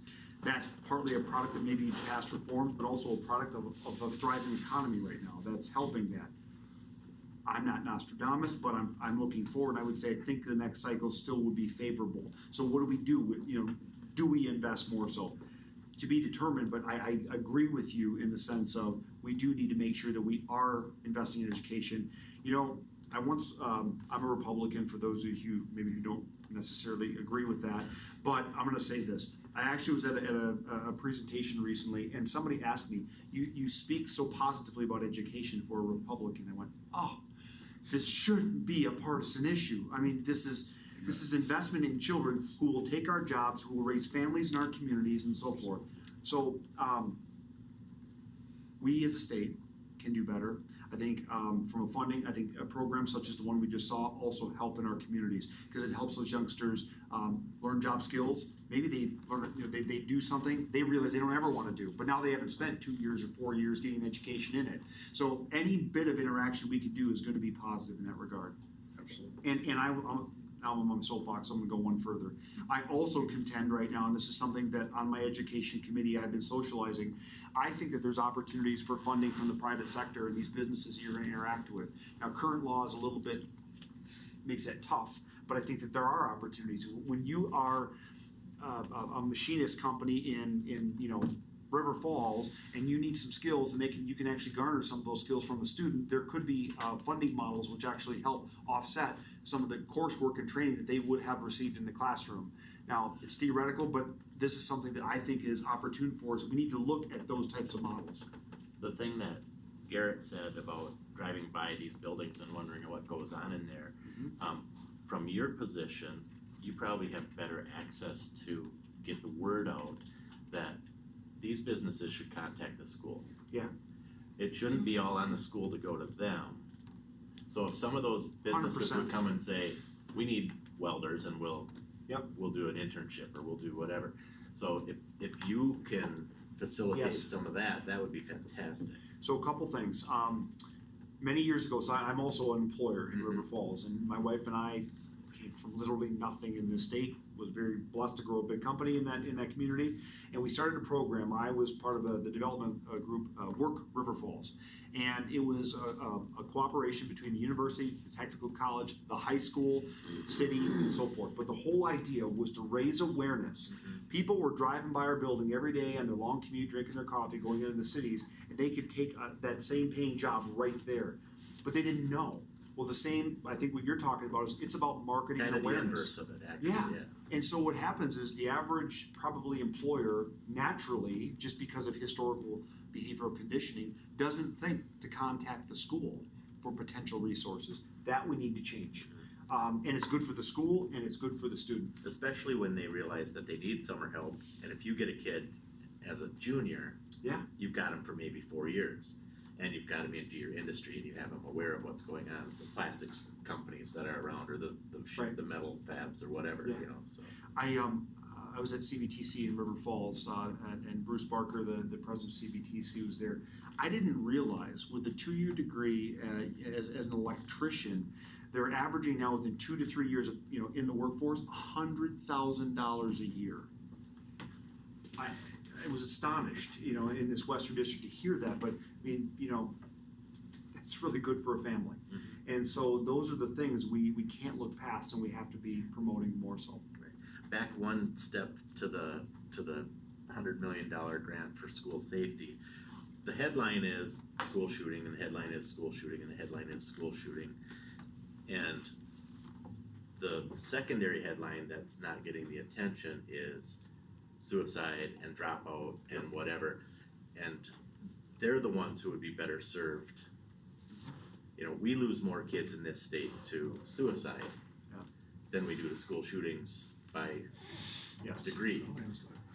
So we can't just be headline driven. I would never argue with that. I would agree 100%. And coming from the private sector, being the first term, you realize very quickly that sometimes things are done because they're reactionary. We need to be proactive in this, and I really think we've hit on a number of them, which is we have to get upstream and address the mental health issues, potentially the drug issues and so forth that end up turning into something, a suicide or something violent of some sort. you know, we live in a world where everybody wants instant gratification on their problems and their challenges. Doesn't always happen that way, and if we as a body, as a society, think, you know, help our kids that way, they can get through it, but we have to do that. Yeah, we just have to not react to the shiny ball, you know? I know. I guess a question, you wanna, got No, another question? I wanna change topic, but go ahead. Yeah, well, I wanna change topic also. I guess the question that I have is, have you heard any input or anything that has come out of these? I know they're looking at with the Blue Ribbon Commission on school funding. Yep. Have you heard anything that's come out of there, anything? So they're in information gathering mode right now, so is everybody familiar in general with the concept here? They're looking at some various rural schools, looking to receive input, helping to shape new legislation that would improve, obviously, the experience both for, you know, the school itself and students most importantly. Information gathering mode at this point in time. I can be a conduit for you, certainly into the capital and into this group. You know, if it's not clear, education is important. You request your committees. I requested both education, the only education committees, deliberately. So yes, I would say that if you have ideas, concepts, challenges, and so forth, you know, I can serve as that gateway into that group to their herd. And I suspect whatever maybe some of the challenges are, you won't be alone. Right, I mean, there's nothing so unique happening here that's not happening in other districts as well. You know, I think it's important on the school funding that, we're always looking for more money, but there isn't more money available oftentimes, but if we could spend what we've already got in the most efficient form. Yep. That would help us, to have it directed where it's needed, not necessarily where the state dictates that we have to spend it at. Yeah. And I think that would help a lot of us, in there. I know the revenue caps, things were frozen in '93, and then we were given incremental increases since then. And I know that the rich districts at the time were able to put in they were running at a very high level of spending, and they've been able to continue that. Yeah. Whereas the fiscally conservative districts more or less have been punished because, you know, as their costs rise, they haven't been able to keep up Right. with the funding, as inflation.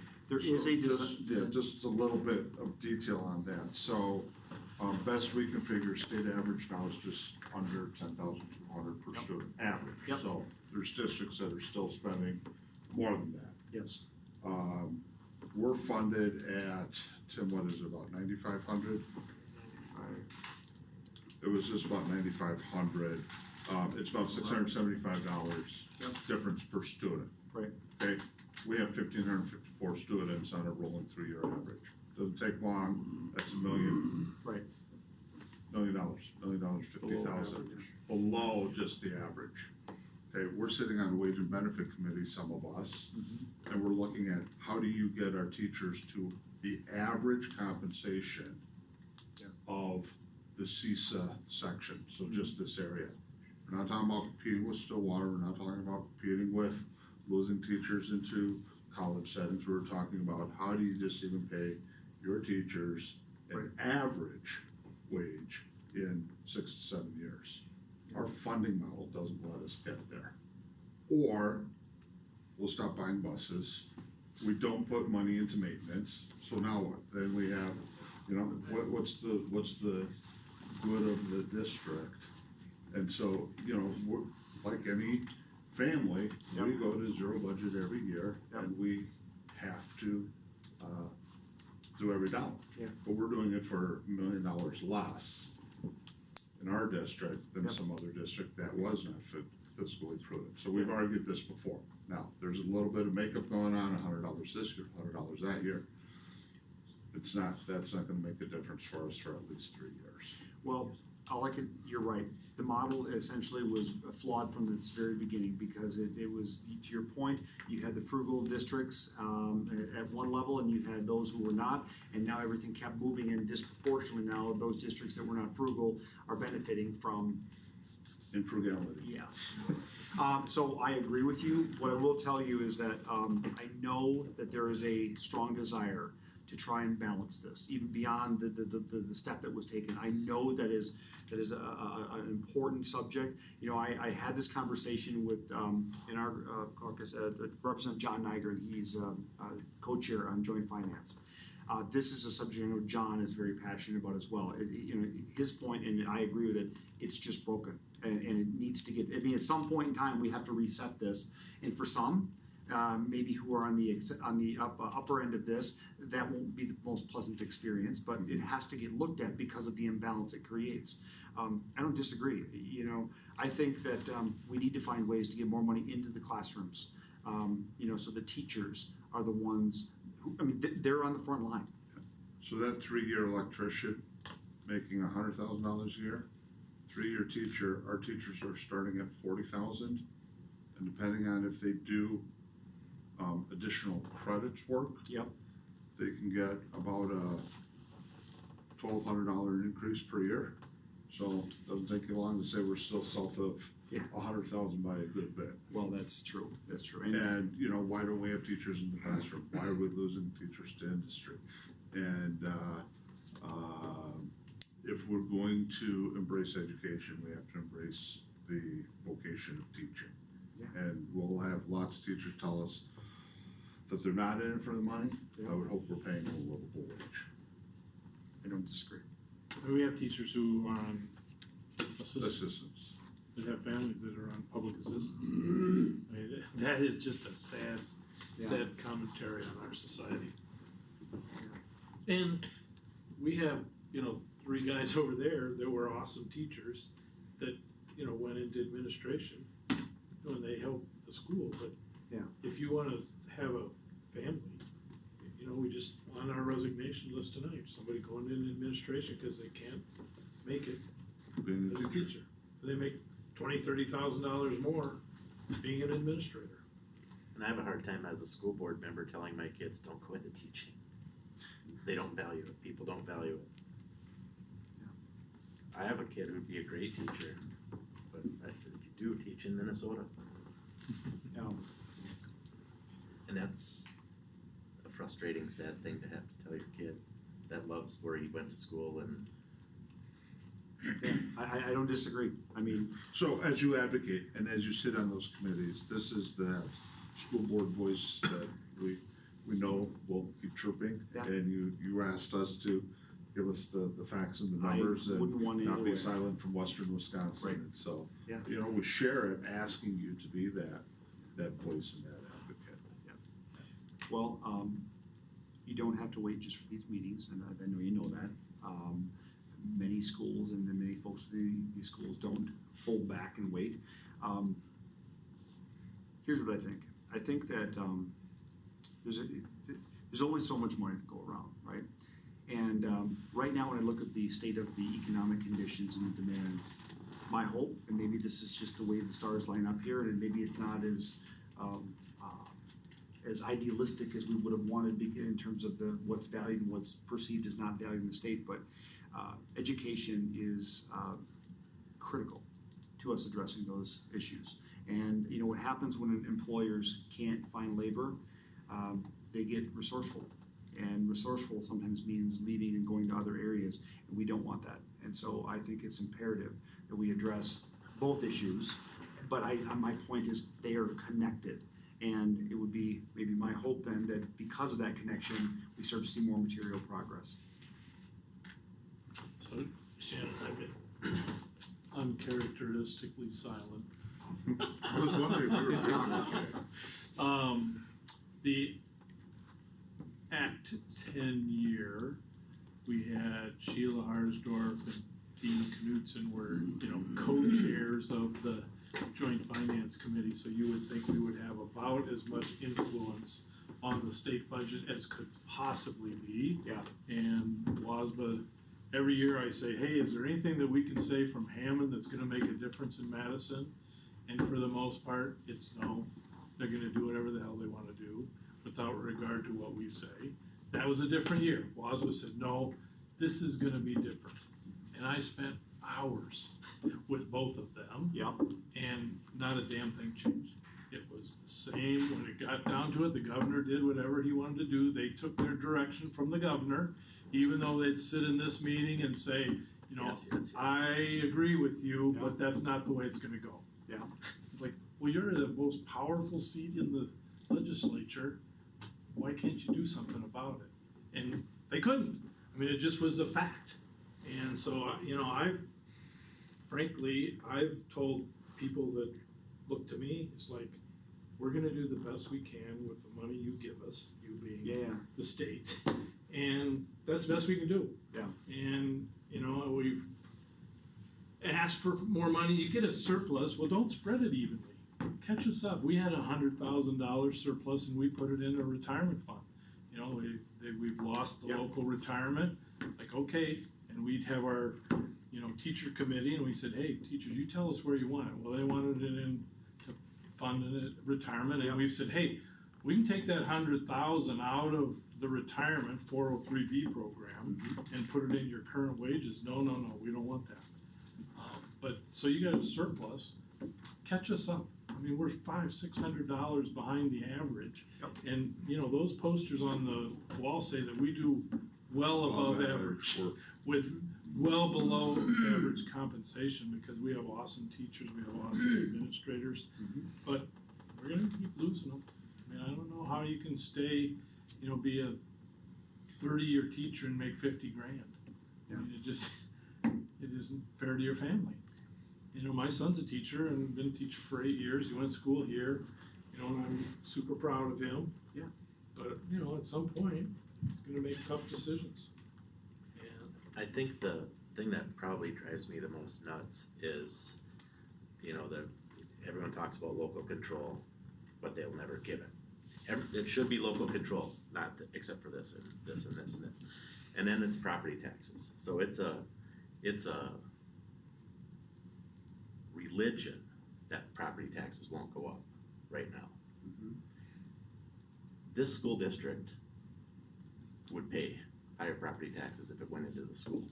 And we, as a board, should have the opportunity to do that without someone in Madison saying, no, because I promised everyone's gonna get $10 off their property tax. Don't take $10 off my property tax, let me give it to the school.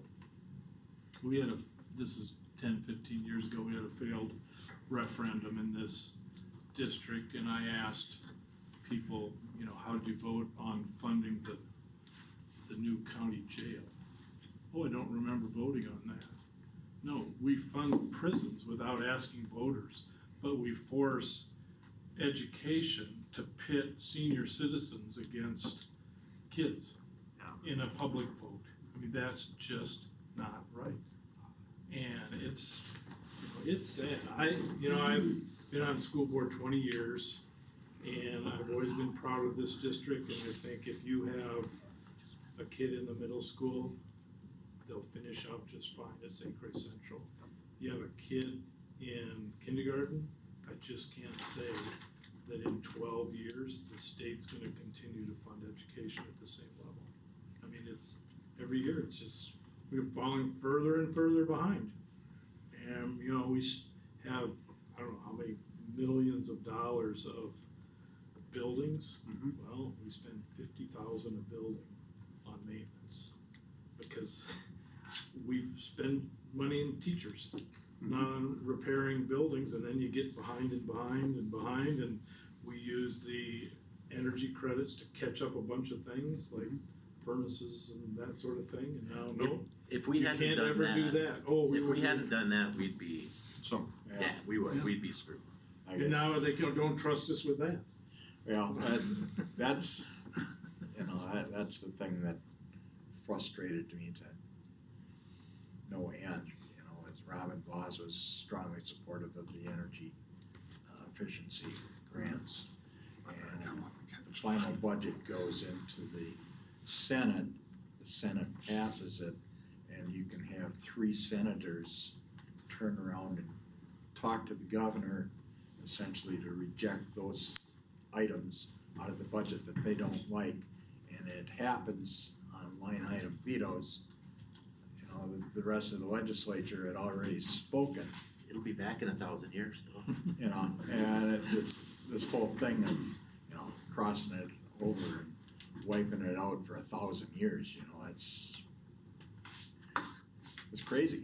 Well, You know, and why do 3 senators have that much sway over the entire legislative bodies, both the Senate and the Assembly?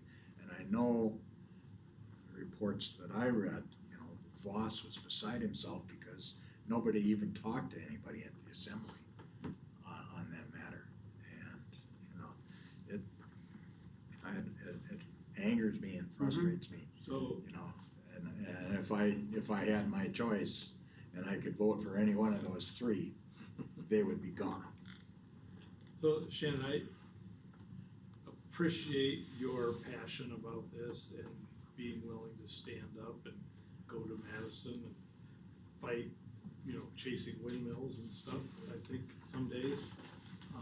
And these people, with the exception of Tricia, you know, have 10 years, everybody on board has over 10 years here. Yep. Doing God's work. Yeah. Helping. And you have how many educate years kids. of teaching before you? Yeah. 20 Yeah. years of teaching and now joined the board this year.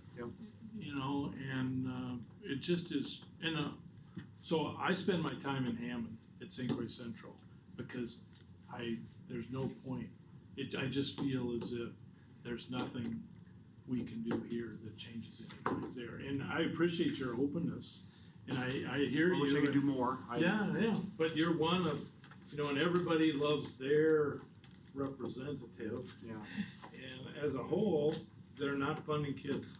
Well, let me just, is a fact. so, what we're your frustration is not lost on me, but I also think there's a cause and effect, right?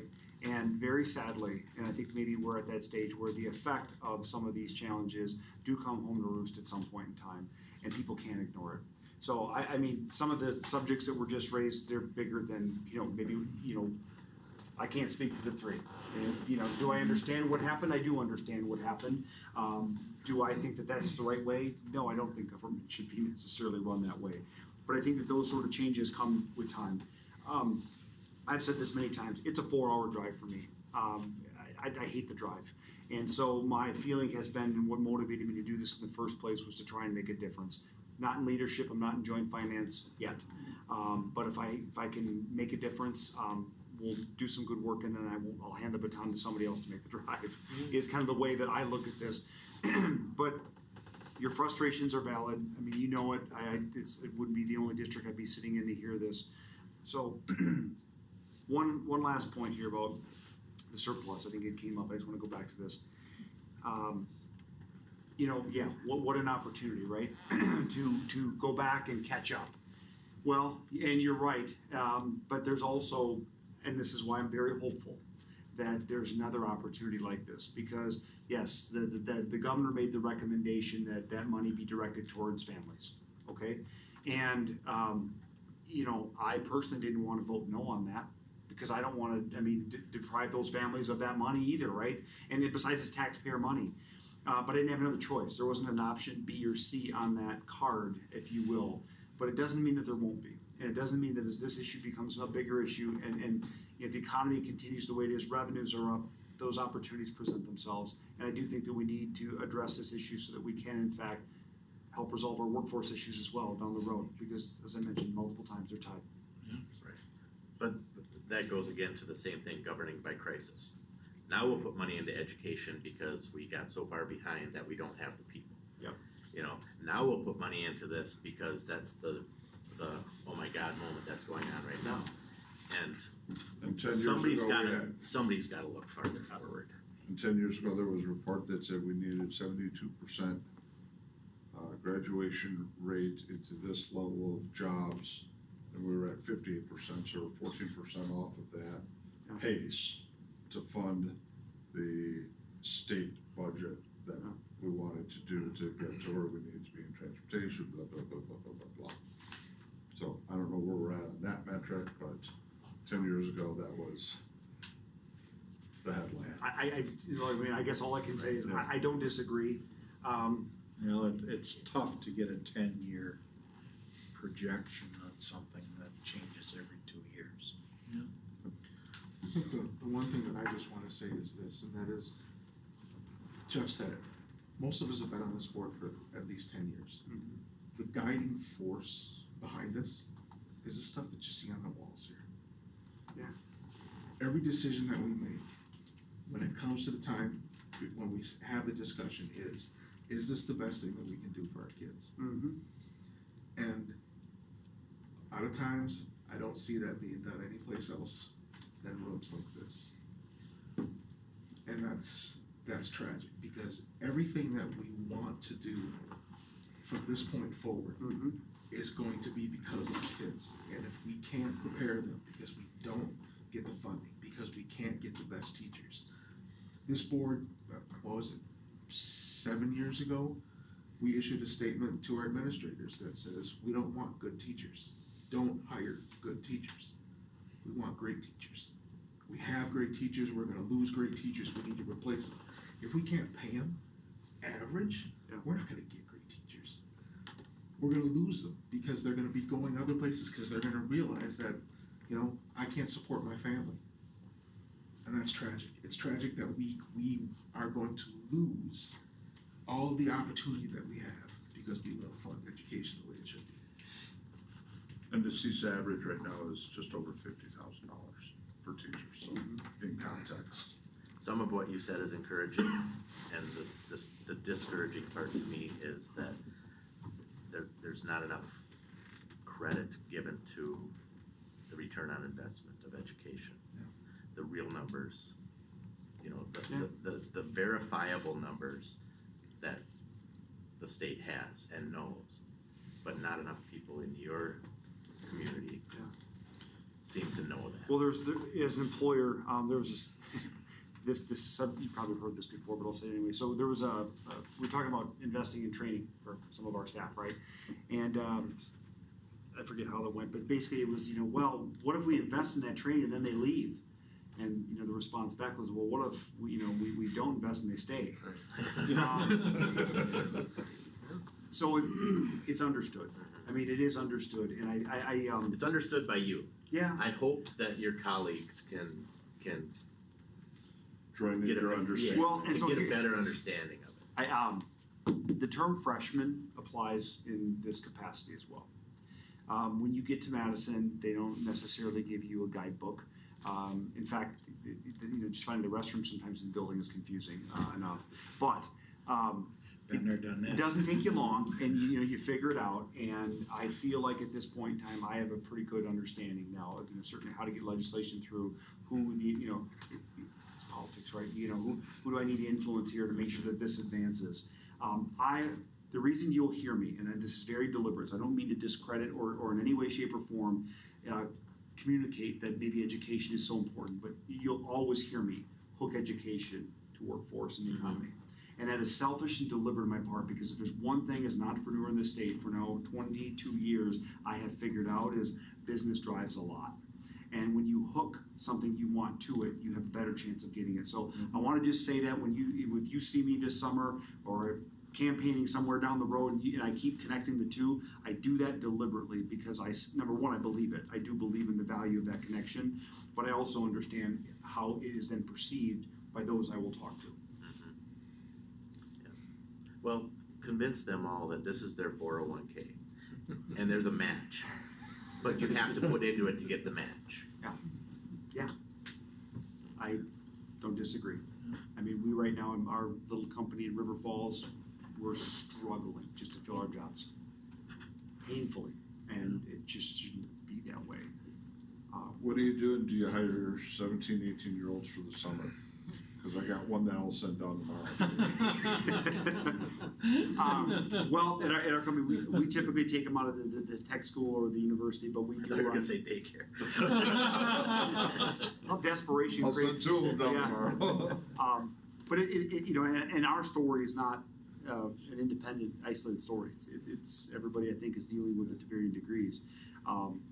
So, yeah, we can improve it. Thanks for coming.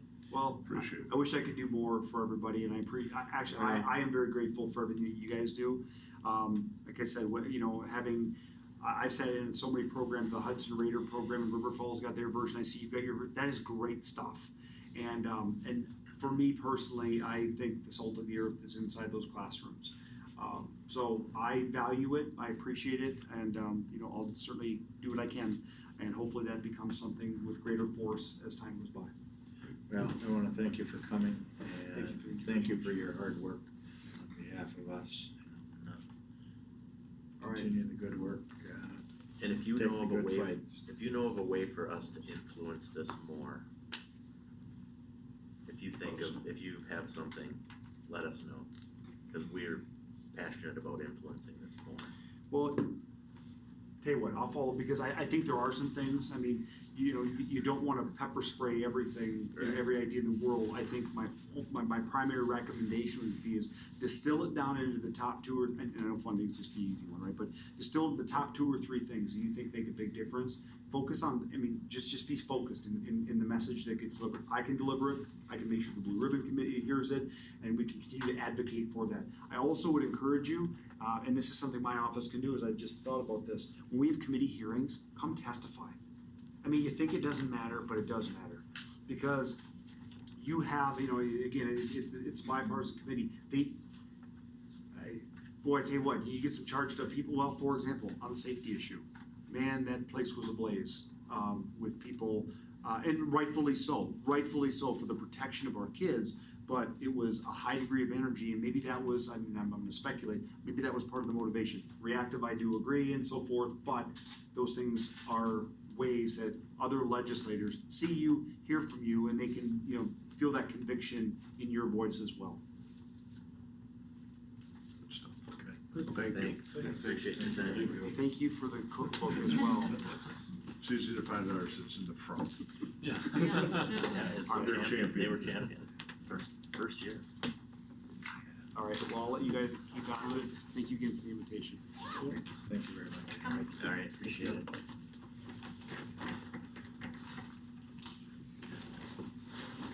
Okay, moving on to the agenda. The next item on the agenda is our financial reports from our treasurer. Bank account balances as of 5/31/2018, Citizens State Checking, $89,403.31. Citizens Money Market, $443,504.56. Citizens Money Market Fund 46, $50.84. Citizens Money Market Suicide Prevention, $17,339.80. American Deposit Management Referendum Proceeds, $205,598.68. For total bank account balances of $755,897.19. Move to accept as presented. Second. Okay, I have a motion, John, second, David, to accept the treasurer's report as presented. Any further discussion? All those in favor of the motion signify by saying aye. Aye. Opposed? Motion carries. Next item is our consent agenda, which consists of approval of our meeting minutes of our May 21st meeting, our for our Wage and Benefits Committee meeting, regular board meeting minutes for May 21st, SCC Wage and Benefit Committee meeting minutes for June 4th, approval of the bi-monthly bills for June 2018. We've got checks runs 1 and 2. Approval of resignations and retirement of Nick Haug as our high school business education teacher, high school yearbook mentor, our FBLA director, Kim Hopkins, resignation as middle school band and play music advisor, Taylor Moe as our middle school play advisor, Gary Peterson as a high school art set director, coordinator, John Tackman as the middle school boys basketball coach, Heidi Usgard as our central kids care coordinator. Approval of appointments and contract modifications for Shelby McGuire as a full-time elementary special ed teacher. Benjamin Helmrich as our middle school band and play music advisor.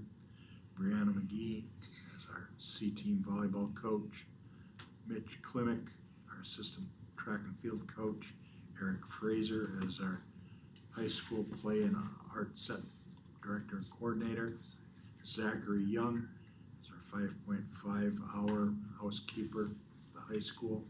Teresa Svoboda moves from 5.5 hour to 6 hour high school housekeeper. Taylor Wooler as our first our full-time 7th grade science teacher. Approval of contract or approval of curricular modification requests, which we had 2 full-time applications. Also approval of the 66-301 agreement for intellectual disabilities program with Baldwin Woodville. Do I have a motion to approve the consent agenda? So moved. Second. Okay, a motion Kurt, second Jeff. All those in favor of the motion signify by saying aye. Aye. Opposed? Motion carries. Next item on the agenda is student enrollment update. Students in seats, the last day of school, June 1st, 1,603 students. If memory serves me correctly, it's the first time we've finished with more students than what we started in my 5 years here, which is positive. Also, other positive, well, they're all positive. Another positive number to point out, our virtual charter school is at 104 students, and our open enrollment in versus out is a net 119 to the positive. So, very positive enrollment trends. Do you know what early September count is? Third from this fall? What we're expecting for September? Oh, is that what what are we No. expecting to start in September? Well, other than subtracting 101 seniors and bringing in 115 121, it looks like, 4K, no, that's not accurate either. No, we'd have to know our 4K number. Yeah. So, okay, Which, we don't know yet. yeah, we've All right, got an thank idea you. of those that are signed up, but not off the top of my head, no. Thanks. Okay, any other questions on student enrollment update? Moving on, key work, student, staff, and community recognition, John? The board recognitions for the month of June to Lydia Hubbard recognition. Lydia Start With Hello essay was chosen out of over 1,000 essays in the National Sandy Hook Essay Contest. She is the national recipient of that award. To Ryan Gunderson recognition. Congratulations on your selection to the Wisconsin State Honors Choir. Also to Caitlin Lent, congratulations on her selection to the Wisconsin State Honors Choir. At the middle school level, this is the first time we believe that we have ever sent any student at any level to be in the State Honors Choir. So great accomplishments and congratulations to those 3.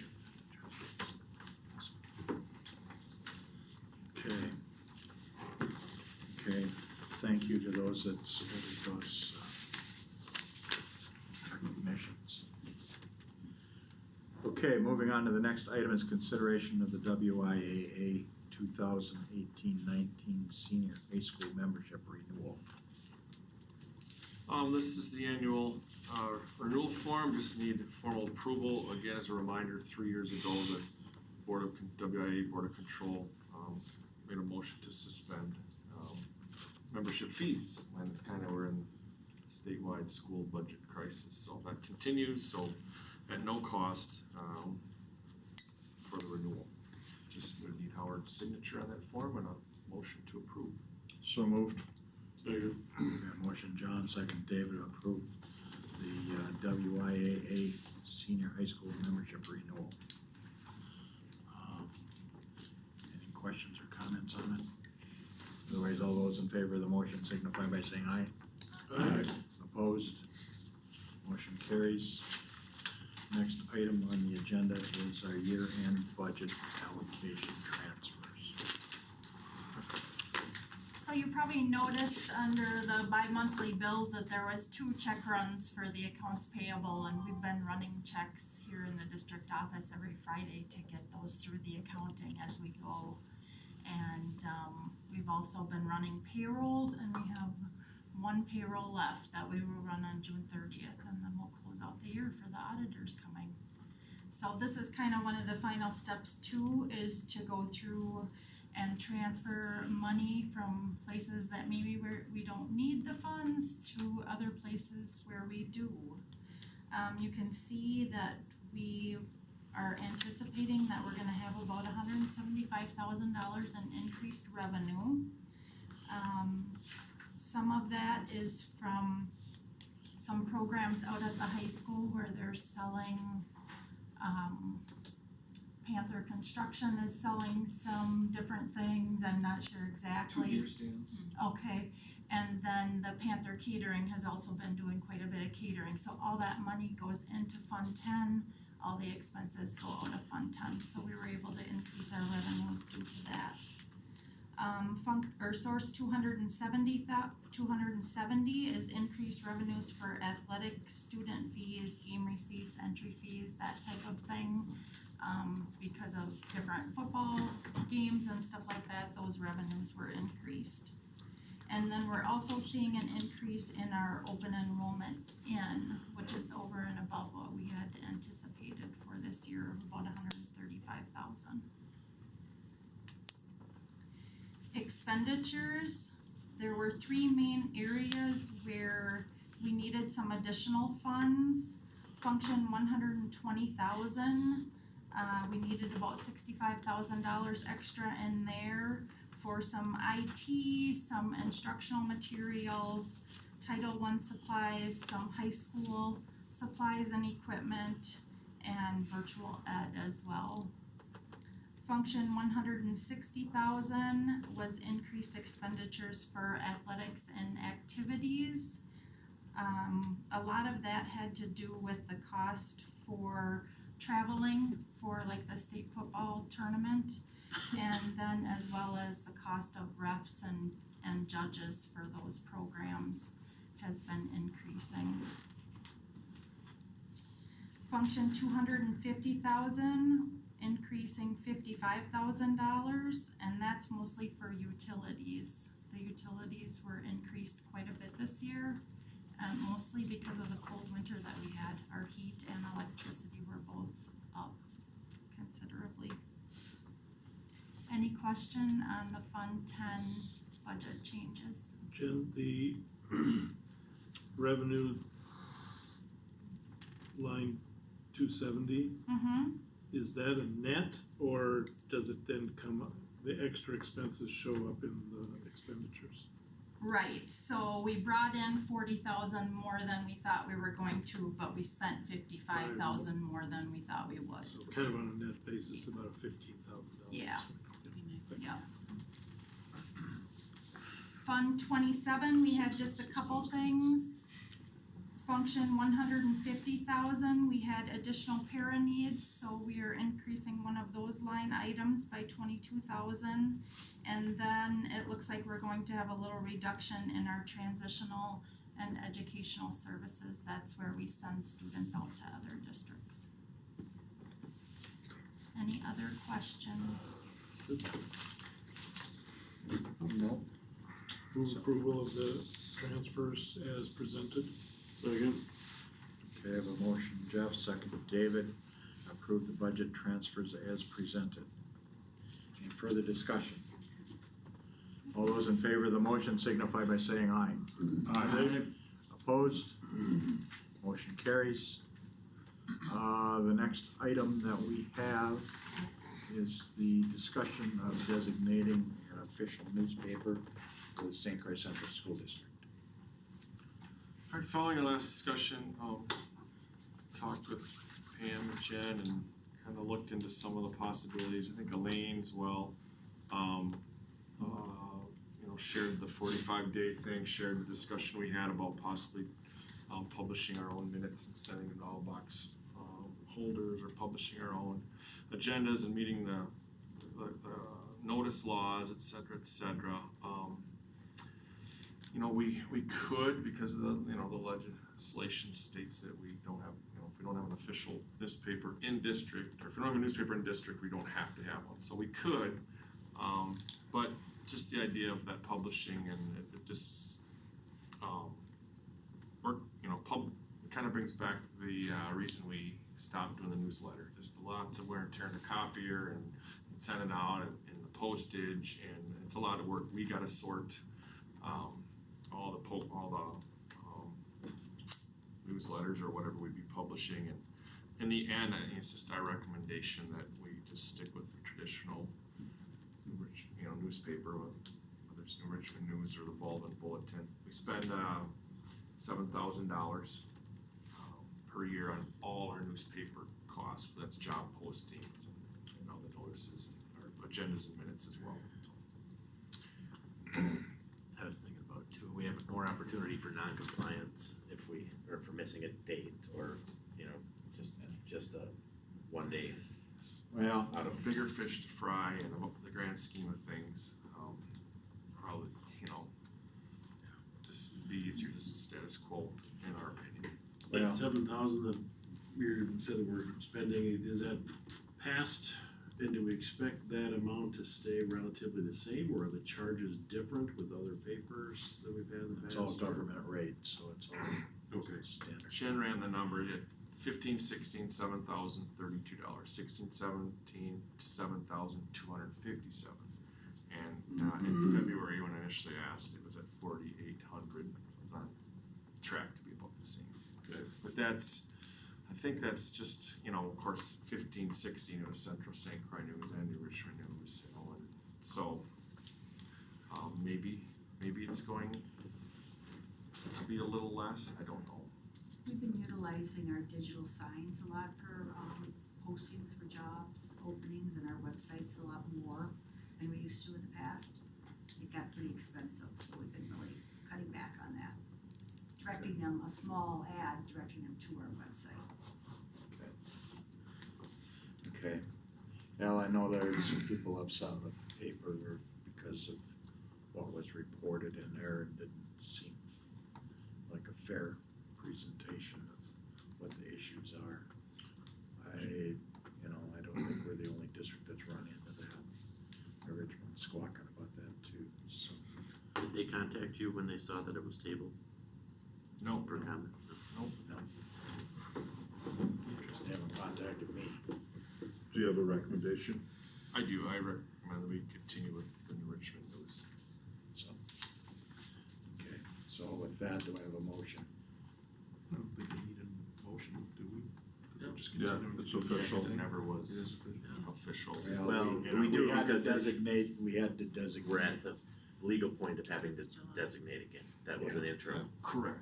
It was interim, and now we have to. Yeah, so we had to designate an official newspaper on our May 21st meeting, and we tabled that decision. So I think we need to formalize that in a motion. So moved. Go with administration's recommendation of the Richmond News. Okay, do I have a second? Second. Okay. Motion David, second Tricia, to designate the Richmond News as an official district newspaper. Any further discussion? All those in favor of the motion signify by saying aye. Aye. Opposed? Motion carries. Okay, I guess at this point, we need to do our updating of our board photos, so we'll take 5 minutes for that. So, Where are we doing I don't know. Outside. Break. It's a good idea, I look better in the dark. Are we gonna put the edge markers on it? Would you like to sit chairs there? Sit chairs and maybe we could do sitting and standing as a combination? With our Are you the report card, is photographer? You just tell us. is our report card the backboard, or is our vision and mission the backboard? I was thinking here would be nice, but the table would, I guess we could just get waste headshots. Just set that down and Howard, come back. Oh, you left us. Somebody said pitcher and Howard said out of here. He thought he meant beer. Pitcher. Do you think all of you standing right here? Yeah. Kind of stagger it 2 rows? Okay. Yeah. Sure. Sure, we'll toss that. I'm sure I'll be in back then. Okay. Next item on the agenda, important upcoming dates. July 2018, there's no scheduled board learning meeting because of 4th of July, so enjoy your holiday. On July 16th, we have our regular board meeting at 7 p.m. here at the district office. July 23rd, we'll have the school district annual meeting, budget hearing at 7, annual meeting immediately following. It's scheduled right now, talking with Greg. We're going to schedule it for the lecture room in the high school, other than the library. So that way we don't have to do so much reconfiguration of the room. Okay, and then August 6th, we have our scheduled board learning and special meeting at the district office here in here in Hammond. I have lined up Senator Schochner will be with us that evening. I guess the other thing I will mention is I did get a commitment from Representative Staff Schultz. He'll be here on August 21st. So. We have wage and benefit August 21st. Monday, the 25th, That's 4:30 to 5:30. Must be the 20th of August, right? Yeah, I think it was 20th. August 20th? Yeah, whatever that Monday is. 20th. Okay. Are there any other important dates we need to? We have wage and benefit on next Monday, the 25th, 4:30. Okay, anything else we need to cover at this time? Okay, hearing none, I will entertain a motion to go into closed session for Wisconsin State Statute 1985 1C, considering employment, promotion, compensation, or performance evaluation data of any public employee over which the governmental body has jurisdiction or exercises responsibility. This is a discussion regarding an SCC employee handbook violations. So moved. Second. Aye. Aye. Aye. Aye. Aye.